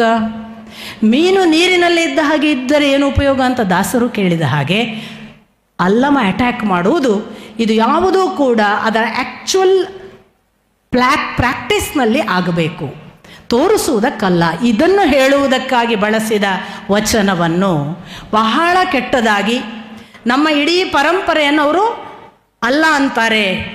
ಸಾಕ್ಷಾತ್ ಶ್ರೀಕೃಷ್ಣ ಒಂದು ಕಡೆ ಹೇಳುತ್ತಾನೆ ಉದ್ಧವ ಗೀತೆಯಲ್ಲಿ, ನೀನು ನನ್ನನ್ನು ವೇದಗಳಿಂದ ತಿಳಿದುಕೊಳ್ಳಬೇಕು ಎನ್ನುತ್ತೀಯಾ, ತಿಳಿದುಕೋ, ಆದರೆ ನೆನಪಿಟ್ಟುಕೋ, ಒಂದು ದಿನ ವೇದಗಳು ಇಲ್ಲವಾಗುತ್ತವೆ, ಆಗ ನಾನು ಮತ್ತೆ ಅವುಗಳನ್ನು ಪುನಃ ಸೃಷ್ಟಿ ಮಾಡುತ್ತೇನೆ. ಹಾಗಾಗಿ ವೇದಗಳು ಅಂತಿಮವಲ್ಲ. ನೀನು ನನ್ನನ್ನು ಮೂರ್ತಿಯಿಂದ ಪೂಜಿಸಬೇಕು ಎಂದು ಭಾವಿಸುತ್ತೀಯ, ಪೂಜಿಸು, ಆದರೆ ನೆನಪಿಟ್ಟುಕೋ, ನಾನು ಒಂದು ದಿನ ಈ ಮೂರ್ತಿ ಆಚೆಗೂ ಇದ್ದೇನೆ ಅನ್ನುವುದು ನೆನಪಿರಲಿ. ನಾನು ಮೂರ್ತಿಯಲ್ಲೇ ಇದ್ದೇನೆ ಎಂದು ಭಾವಿಸಬೇಡ, ಯಾಕೆಂದರೆ ಒಂದು ದಿನ ಮೂರ್ತಿಯೂ ಇಲ್ಲವಾಗುತ್ತದೆ. ಈ ಮಾತುಗಳೆಲ್ಲ ಯಾವ ರಜನೀಶ್, ಯಾವ Jiddu Krishnamurti go beyond Ramayana, go beyond Mahabharata, throw away your Bhagavad Gita ಅಂತ ಹೇಳುವಾಗ ಅದನ್ನು ಲಿಟರಲ್ ಸೆನ್ಸಿನಲ್ಲಿ ತಗೊಳ್ಳೋದಲ್ಲ. Go beyond your, kick your parents ಅಂತಾನೆ ರಜನೀಶ್. ಕಿಕ್ ಯುವರ್ ಪೇರೆಂಟ್ಸ್ ಅಂದರೆ ಫಿಸಿಕಲಿ ಕಿಕ್ ಯುವರ್ ಪೇರೆಂಟ್ಸ್ ಅಲ್ಲ. You go beyond your parents, you go above that. ಅದರ ಮೂಲಕ ಯಾರು ಮೂಲ ಅವರನ್ನು ಹುಡುಕಿ. If you are stucked by your attachment, ಆ ರಿವೀಲ್ ಆಗುವಂತಹ ಸತ್ಯಗಳು ರಿವೀಲ್ ಆಗೋದಿಲ್ಲ. ಇದನ್ನು ಹೇಳುವ ಉದ್ದೇಶದಿಂದ ಹೇಗೆ ಆ ಮಾತುಗಳು ಬರ್ತವೋ ಹಾಗೆ ಶ್ರೀಕೃಷ್ಣನ ಮಾತಿಗೆ ಪೂರಕವಾದ ಮಾತುಗಳೇ ಹೊರತು ಅಲ್ಲಮನ ಮಾತು ಖಂಡಿತ ಶ್ರೀಕೃಷ್ಣ ಹೇಳಿದ್ದಕ್ಕೆ ತದ್ವಿರುದ್ಧವಾದದ್ದು, ಸನಾತನ ಪರಂಪರೆಯನ್ನು ವಿರೋಧಿಸುವ ಮಾತುಗಳು ಖಂಡಿತಕ್ಕೂ ಅಲ್ಲ. ಯಾಕೆ ಅಂದರೆ ಇದು ಒಂದೇ ವಚನ ಓದಿದರೆ ನಿಮಗೆ ಹಾಗೆ ಕಾಣಬಹುದು. ನೀವು ಅವನ ಎಲ್ಲ ವಚನ ಓದಿ, ದಯವಿಟ್ಟು ಅಲ್ಲಮನ ಎಲ್ಲ ವಚನ ಓದಬೇಕು, ಬಸವಣ್ಣನ ಎಲ್ಲ ವಚನ ಓದಬೇಕು. ನಾನು ಯಾವ ಪೂರ್ವಗ್ರಹ ಇಲ್ಲದೆ ಈ ಮಾತು ಹೇಳುವುದು. ನಮಗೆ ಸಂಸ್ಕೃತದ ಉಪನಿಷತ್ತು ಅರ್ಥ ಆಗಲಿಕ್ಕಿಲ್ಲ, ಕನ್ನಡದಲ್ಲಿ ಉಪನಿಷತ್ತುಗಳು, ಕನ್ನಡದಲ್ಲಿ ಭಗವದ್ಗೀತೆಯ ಸತ್ಯಗಳು ಗೊತ್ತಾಗಬೇಕು ಅಂತಿದ್ರೆ ಅದು ವಚನ ಮಾತ್ರ ದಾರಿ, ಸ್ವಲ್ಪ ದಾಸರ ಕೀರ್ತನೆಗಳು ದಾರಿ. ಅಷ್ಟು ಸ್ಪಷ್ಟವಾಗಿ ತಮ್ಮ ಅನುಭವಗಳನ್ನು ಹೇಳಿಕೊಳ್ಳುವಾಗ ಉಪನಿಷತ್ಕಾರರಿಗೆ ಹೇಗೆ ದರ್ಶನವಾಯಿತಲ್ಲ ಅಂಥದೇ ದರ್ಶನ ಸತ್ಯಗಳು ಅಲ್ಲಿರುವುದರಿಂದ ನಾನು ಈ ಮಾತು ಹೇಳ್ತೀನಿ. ಅದು ಒಂದು ವಚನವನ್ನು ಓದಿ ಅಲ್ಲ, ಅಲ್ಲಮನನ್ನೇ ಓದಿಕೊಂಡು ಹೋದರೆ ನಿಮಗೆ ಉಪನಿಷತ್ತಿಗೆ ಪ್ಯಾರಲಲ್ ಆದ ಎಷ್ಟೊಂದು ವಚನ ಸಿಗ್ತದೆ. ದ್ವಾಸುಪರ್ಣ ಸಯುಜಾಸಕಾಯ, ಒಂದು ಮರದಲ್ಲಿ ಎರಡು ಹಕ್ಕಿಗಳ ಕಥೆ ನಿಮಗೆ ಗೊತ್ತು. ಅದನ್ನು ಅವನು ಎಷ್ಟು ಚೆನ್ನಾಗಿ ಹೇಳ್ತಾನೆ ಅಂದರೆ, ಹುಲಿಯ ಬೆನ್ನ ಮೇಲೆ ಹುಲ್ಲೆ ಹೋದುದನ್ನು ಕಂಡೆ. ಇವೆಲ್ಲ ನಿಮಗೆ ಎಕ್ಸಾಕ್ಟ್ ಆದ ರೂಪಕಗಳು. ಅವರು ಹೇಗೆ ಹೇಳೋದು ಹೊಸದು, ಅಲ್ಲಮ ಹೇಳೋದು ಅವನ ಅನುಭವದಿಂದ ಹೊಸದು, ಆದರೆ ವಚನಕ್ಕೆ ತದ್ವಿರುದ್ಧವಲ್ಲ. ಇಂಥ ಅನೇಕ ಮಮ ಮಾಯಾ ದುರತ್ಯಯ ಅಂತ ಒಂದು ಮಾತು ಬರುತ್ತೆ ಶ್ರೀಕೃಷ್ಣನಲ್ಲಿ. ಆದರೆ ನಾನು ತೇಷಾಂ ತರಂತಿ, ಯಾವಾಗ? ನನ್ನನ್ನು ನಂಬಿದಾಗ. ಯಾರಿಗೆಲ್ಲ ನೀವು ನನ್ನ ಹತ್ರ ಬರಲಿಕ್ಕೆ ಪ್ರಯತ್ನ ಪಡ್ತೀರಿ ಅವರಿಗೆಲ್ಲರಿಗೂ ಕೂಡ ದಾಟಲಿಕ್ಕೆ ಕಷ್ಟವಾದದ್ದೊಂದು ಇದೆ ಅರ್ಜುನ. ಅದು ಯಾವುದು ಅಂದರೆ ನಾನು ಮಾಡಿದ ಬೀಸಿದ ಮಾಯೆ. ಈ ಮಾಯೆ ದಾಟಲಿಕ್ಕೆ ಆಗಲಿಕ್ಕಿಲ್ಲ, ಆದರೆ ತರಂತಿತೆ ಯಾವಾಗ? ನನ್ನನ್ನು ನಂಬಿದಾಗ ಅಂತ ಶ್ರೀಕೃಷ್ಣ ಅರ್ಜುನನಿಗೆ ಹೇಳ್ತಾನೆ. ಇಡೀ ನೀವು ವಚನಕಾರರಲ್ಲಿ ಒದ್ದಾಡಿ ಸಾಯ್ತಾರೆ ಮಾಯೆಯ ಬಗ್ಗೆ. ಹೆಣ್ಣು ಮಾಯೆ ಎಂಬರು ಹೆಣ್ಣು ಮಾಯೆಯಲ್ಲ, ಹೊನ್ನು ಮಾಯೆ ಎಂಬರು ಹೊನ್ನು ಮಾಯೆಯಲ್ಲ, ಮಣ್ಣು ಮಾಯೆ ಎಂಬರು ಮಣ್ಣು ಮಾಯೆಯಲ್ಲ, ಮನದ ಮುಂದಣ ಆಶೆಯೇ ಮಾಯೆ ಕಾಣ ಗುಹೇಶ್ವರ ಅಲ್ಲಮ. ಅಷ್ಟಕ್ಕೆ ಅಲ್ಲ, ನೀವು ಬಿಟ್ಟೆನೆಂದರೆ ಬಿಡದಿ ಮಾಯೆ, ಕೆಟ್ಟೆನೆಂದರೆ ಕೆಡದಿ ಮಾಯೆ. ಯೋಗಿಗೆ ಇಂಥ ಮಾಯೆ ಅಂದರೆ ಪ್ರತಿಯೊಬ್ಬರನ್ನು ಬಿಡಲ್ಲ ಅನ್ನೋದಕ್ಕೆ ಅಕ್ಕ ಮಹಾದೇವಿ ಸನ್ಯಾಸಿಗೂ ಎಂಥ ಮಾಯೆ ಅಂತ ಪ್ರತಿಯೊಬ್ಬರನ್ನು ಹೆಸರು ಹೇಳಿ, ಎನ್ನದೇವ ಚನ್ನ ಮಲ್ಲಿಕಾರ್ಜುನ, ನಿನ್ನ ಮಾಯೆಯನ್ನು ನೀನಲ್ಲದೆ ನಾನು ದಾಟಲಾರೆನಯ್ಯ. ಇದು ಕೃಷ್ಣ ಹೇಳಿದ್ದು. ನನ್ನಿಂದ ಮಾತ್ರ ಅದನ್ನು ದಾಟಿಸೋದಕ್ಕೆ ಸಾಧ್ಯ. ನೋಡಿ, ಈ ಅಂದಣವನೇರಿದ ಸೊಣಗನಂತೆ ಅಂತ ಬಸವಣ್ಣ ಕೂಗಿಕೊಳ್ತಾನೆ. ಒಂದು ಪಲ್ಲಕ್ಕಿ ಮೇಲೆ ಆ ನಾಯಿಯನ್ನು ಕೂಡಿಸಿಟ್ರೆ ಅದಕ್ಕೆ ಅಭ್ಯಾಸ ಚರಂಡಿ ಹತ್ರ ಹೋಗೋದು. ಕೂಡಿಸಿಬಿಟ್ರೆ ಏನಾಯಿತು, ಮುನ್ನಿನದನ್ನೇ ಬಯಸುವುದು ಅದರ ಹ್ಯಾಬಿಟ್. ಅದಕ್ಕೆ ಎಷ್ಟು ಅಭ್ಯಾಸ ಅಂದರೆ ಚರಂಡಿ ಹತ್ರ ಹೋಗೋದು, ಅಲ್ಲಿ ಹೋಗಿ ಯಾವುದೋ ಮಲ ತಿನ್ನೋದು, ಅದು ಅಭ್ಯಾಸ. ಪಲ್ಲಕ್ಕಿ ಮೇಲೆ ಕೂಡಿಸಿದ್ರೆ ಏನಾಗೋದು, ನನ್ನ ಸ್ಥಿತಿ ಹಾಗಾಗಿದೆ ಅಪ್ಪ. ತೆರಣಿಯ ಹುಳು ತನ್ನ ಸ್ನೇಹದಿಂದ ತನ್ನ ಮನೆಯನ್ನು ಸುತ್ತಿ ತಾನೇ ಸಾವ ತೆರನಂತೆ. ಅಕ್ಕ ಮಹಾದೇವಿ, ಮನದ ಆಸೆಯಲ್ಲಿ ಬೆಂದು ಹೋಗಿದೆ, ನನ್ನ ಮನಸ್ಸಿನ ಆಸೆಯಲ್ಲಿ ಈ ಜೀವ ಬೆಂದು ಹೋಗಿದೆ. ಯಾಕೆ? ನಿನ್ನ ಮಾಯೆ ತೆರಣಿಯ ಹುಳು ತನ್ನ ಸ್ನೇಹದಿಂದ ಮನೆಯ ಮಾಡಿ. ಎಲ್ಲ ಕಡೆ ಮಾಯೆ ಮಮ ಮಾಯಾ ದುರತ್ಯಯ ಅನ್ನೋದನ್ನು 100% ಅಧ್ಯಾತ್ಮ ಪಥದ ವಚನಕಾರರು ಎಲ್ಲರೂ ಒಪ್ತಾರೆ. ಡಿಫರೆನ್ಸ್ ಎಲ್ಲಿ? ಬಸವಣ್ಣ ನಾನು ಮಾಯೆ ದಾಟಿದೆ ಹೇಳಲ್ಲ, ಅಕ್ಕ ಹೇಳಲ್ಲ, ಅಲ್ಲಮ್ಮ ಮಾತ್ರ ಹೇಳ್ತಾನೆ. ಅದು ಮತ್ತೆ ಒಂದೊಂದು ಬದುಕಿನ ಅಧ್ಯಾತ್ಮ ಪಥದಲ್ಲಿ ಎತ್ತರಕ್ಕೆ ಏರ್ತಾ ತಲುಪುವ ಹಂತದಿಂದ ಬರುವಂತಹ ವ್ಯತ್ಯಾಸಗಳೇ ಹೊರತು ಹಠ ಅಲ್ಲ. ಅಲ್ಲಮನೆಗೆ ಮಾಯೆಯನ್ನು ದಾಟುವ ಒಂದು ಹಂತ ಅವನ ಅನುಭವದಿಂದ ಬಂದು ಬಿಟ್ಟಿತ್ತು. ಒಂದು ಹೆಣ್ಣಿನ ಜೊತೆಗೆ ಅವನು ಅನುಭವದಿಂದ ಸೋತಾಗಿತ್ತು, ಇನ್ನೊಂದು ಅವನ ಗುರು ಕಣ್ಣ ಮುಂದೆ ಇದ್ದವರು ಇಲ್ಲವಾದದ್ದು ಅನುಭವವಾಗಿತ್ತು. ಎರಡೂ ಬಹಳ ಘನವಾದ ಹೊಡೆತ ಅವನ ಜೀವನದಲ್ಲಿ, ಆದ್ದರಿಂದ ಆಯಿತು. ಆದರೆ ನಾವು ಗಮನಿಸಬೇಕು, ಅಷ್ಟಕ್ಕೆ ನಿಲ್ಲೋದಿಲ್ಲ. ಸಂನಿಯಮ್ಯ ಇಂದ್ರಿಯ ಗ್ರಾಮಂ ಸರ್ವತ್ರ ಅಂತ ಕೃಷ್ಣನದೊಂದು ಮಾತಿದೆ.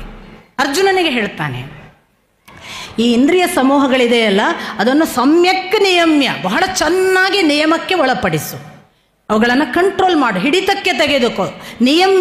ನಿಯಮ್ಯ ಇಂದ್ರಿಯ ಗ್ರಾಮಂ, ಅಷ್ಟು ಇಂದ್ರಿಯಗಳನ್ನು ನೀನು ಸಮ್ಯಕ್ ಚೆನ್ನಾಗಿ ಇಂದ್ರಿಯ ವಶಕ್ಕೋ ಅಥವಾ ಹಿಡಿತಕ್ಕೋ ಅಥವಾ ಹತೋಟಿಗೋ ಒಂದು ನಿಯಮಕ್ಕೋ ಆಗ ಮಾತ್ರ ಈ ದಾರಿ ನಡೆಯಬಹುದು ಅಂತ. ಇದನ್ನೇ ಅತ್ತಲಿತ್ತ ಹೋಗದಂತೆ ಹೆಳವನ ಮಾಡಯ್ಯ ತಂದೆ, ಸುತ್ತಿ ಸುಳಿದು ನೋಡದಂತೆ ಅಂಧಕನ ಮಾಡಯ್ಯ ತಂದೆ, ನಿನ್ನ ಮಂತ್ರ ಕಲ್ಲದೆ ಅನ್ಯಕ್ಕೆ ಕಿವುಡನ ಮಾಡಯ್ಯ ತಂದೆ, ನಿನ್ನ ಚರಣ ಕಲ್ಲದೆ ಅನ್ಯಕ್ಕೆ ಎಳಸದಿರೋ ಕೂಡಲ ಸಂಗಮದೇವ. ಬಸವಣ್ಣ ಯಾಕೆ ಈ ಥರ ಕೂಗಿಕೊಳ್ತಾನೆ ಅಂದರೆ ಸಂನಿಯಮ್ಯ ಇಂದ್ರಿಯ ಗ್ರಾಮಂ. ಅವನಿಗೆ ಗೊತ್ತಿತ್ತು, ಇಂದ್ರಿಯಗಳನ್ನೆಲ್ಲ ನಾನು ನಿಯಮಕ್ಕೆ ತಂದುಕೊಳ್ಳದಿದ್ದರೆ ಈ ದಾರಿ ನಡೆಯೋದಕ್ಕಾಗೋದಿಲ್ಲ. ಈ ದಾರಿ ನಡೆಯುವುದು ಅಂತಂದರೆ ನನ್ನ ಇಂದ್ರಿಯಗಳು ಸಂಪೂರ್ಣ ನಾನು ಹೇಳಿದಂತೆ ಕೇಳಬೇಕು.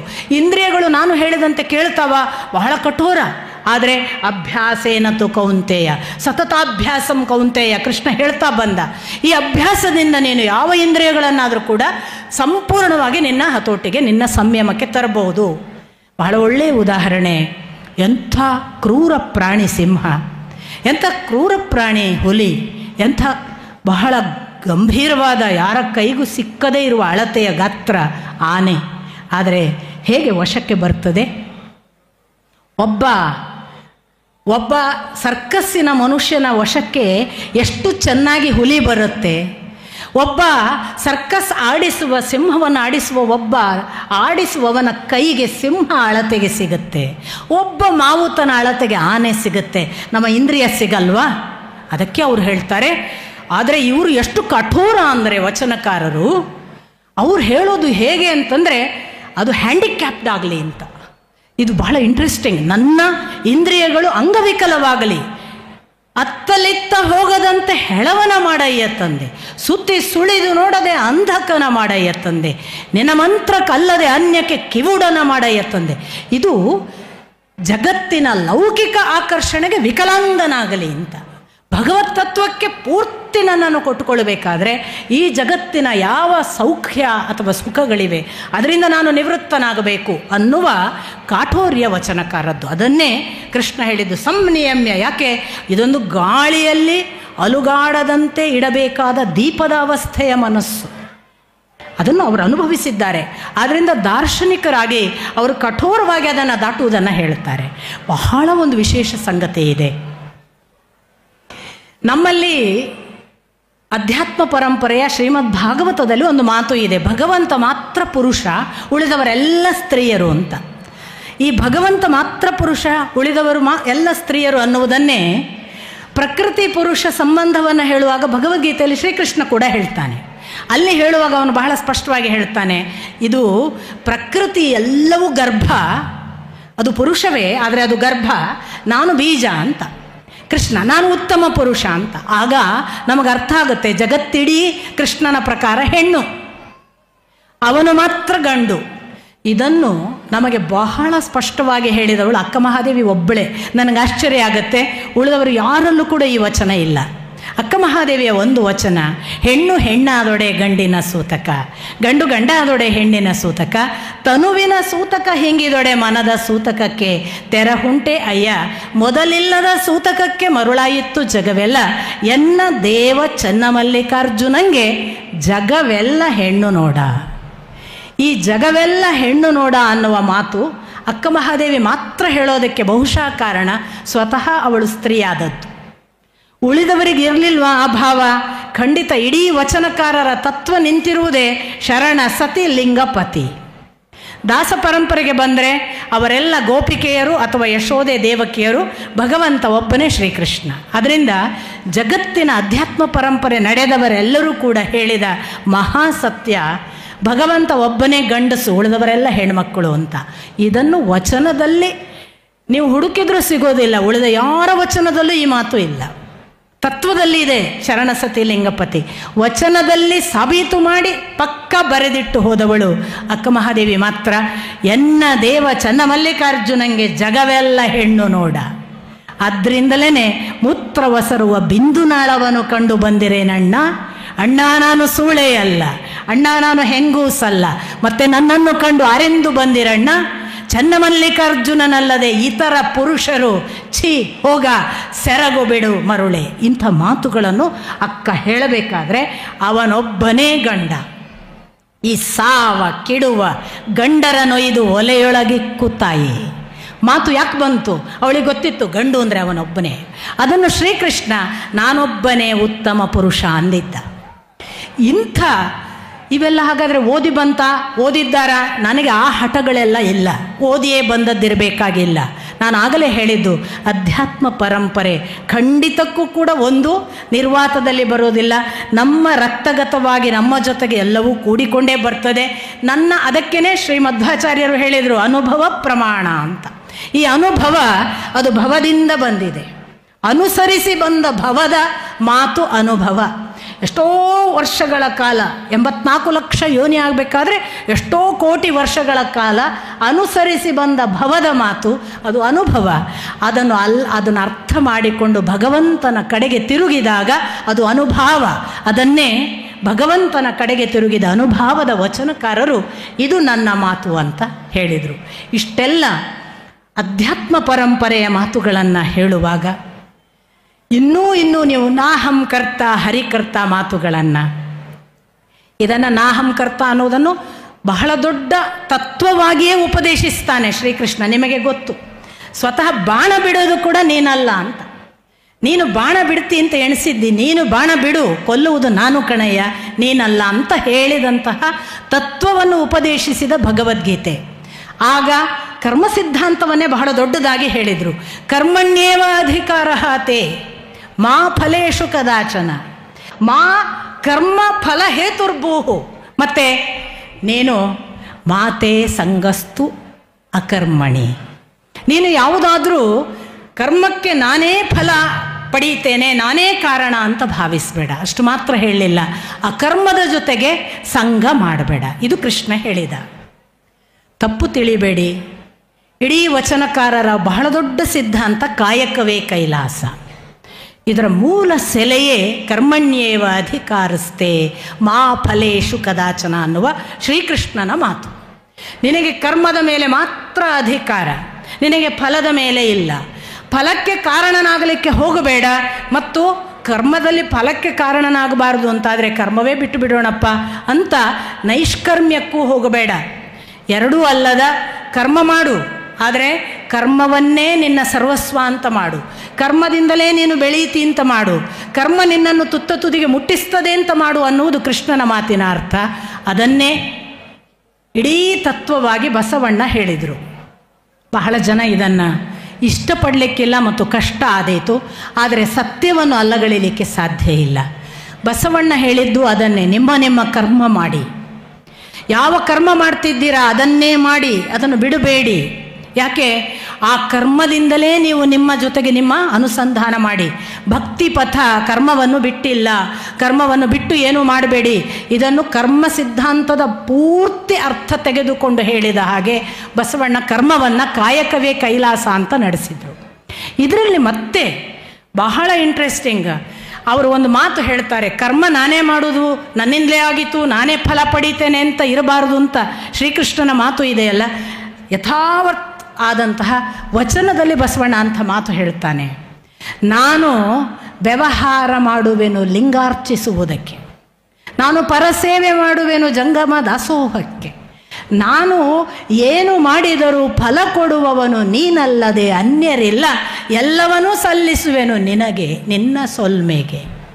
ಯಥಾವತ್ ನನಗೆ ಇದರಲ್ಲಿ ಕರ್ಮ ಫಲದಲ್ಲಿ ಯಾವ ಹಕ್ಕುಗಳಿಲ್ಲ. ನೀನು ಕೊಟ್ಟ ಕರ್ಮದ ಎಲ್ಲ ಫಲವನ್ನು ನಾನು ನಿನಗೆ ಅರ್ಪಿಸಿದ್ದೇನೆ. ಯಾಕೆ ಅಂದರೆ ನೀನಲ್ಲದೆ ಇದಕ್ಕೆ ಫಲ ಕೊಡುವವರು ಯಾರೂ ಇಲ್ಲ ಅನ್ನುವ ಮಾತು ಪಕ್ಕಾ ಹೇಳ್ತಾನೆ ಬಸವಣ್ಣ. ಅದ್ರ ಜೊತೆಗೆ ನಾವೀಗ ಒಂದು ಮಾತು ಹೇಳಿತು, ನಿಷ್ಕರ್ಮ, ಫಲ ಇಲ್ಲಲ್ಲ, ಫಲದ ಬೆನ್ನು ಹತ್ತಬಾರ್ದಲ್ಲ, ಕೆಲಸವೇ ಮಾಡದಿದ್ರೆ ಆಯಿತು.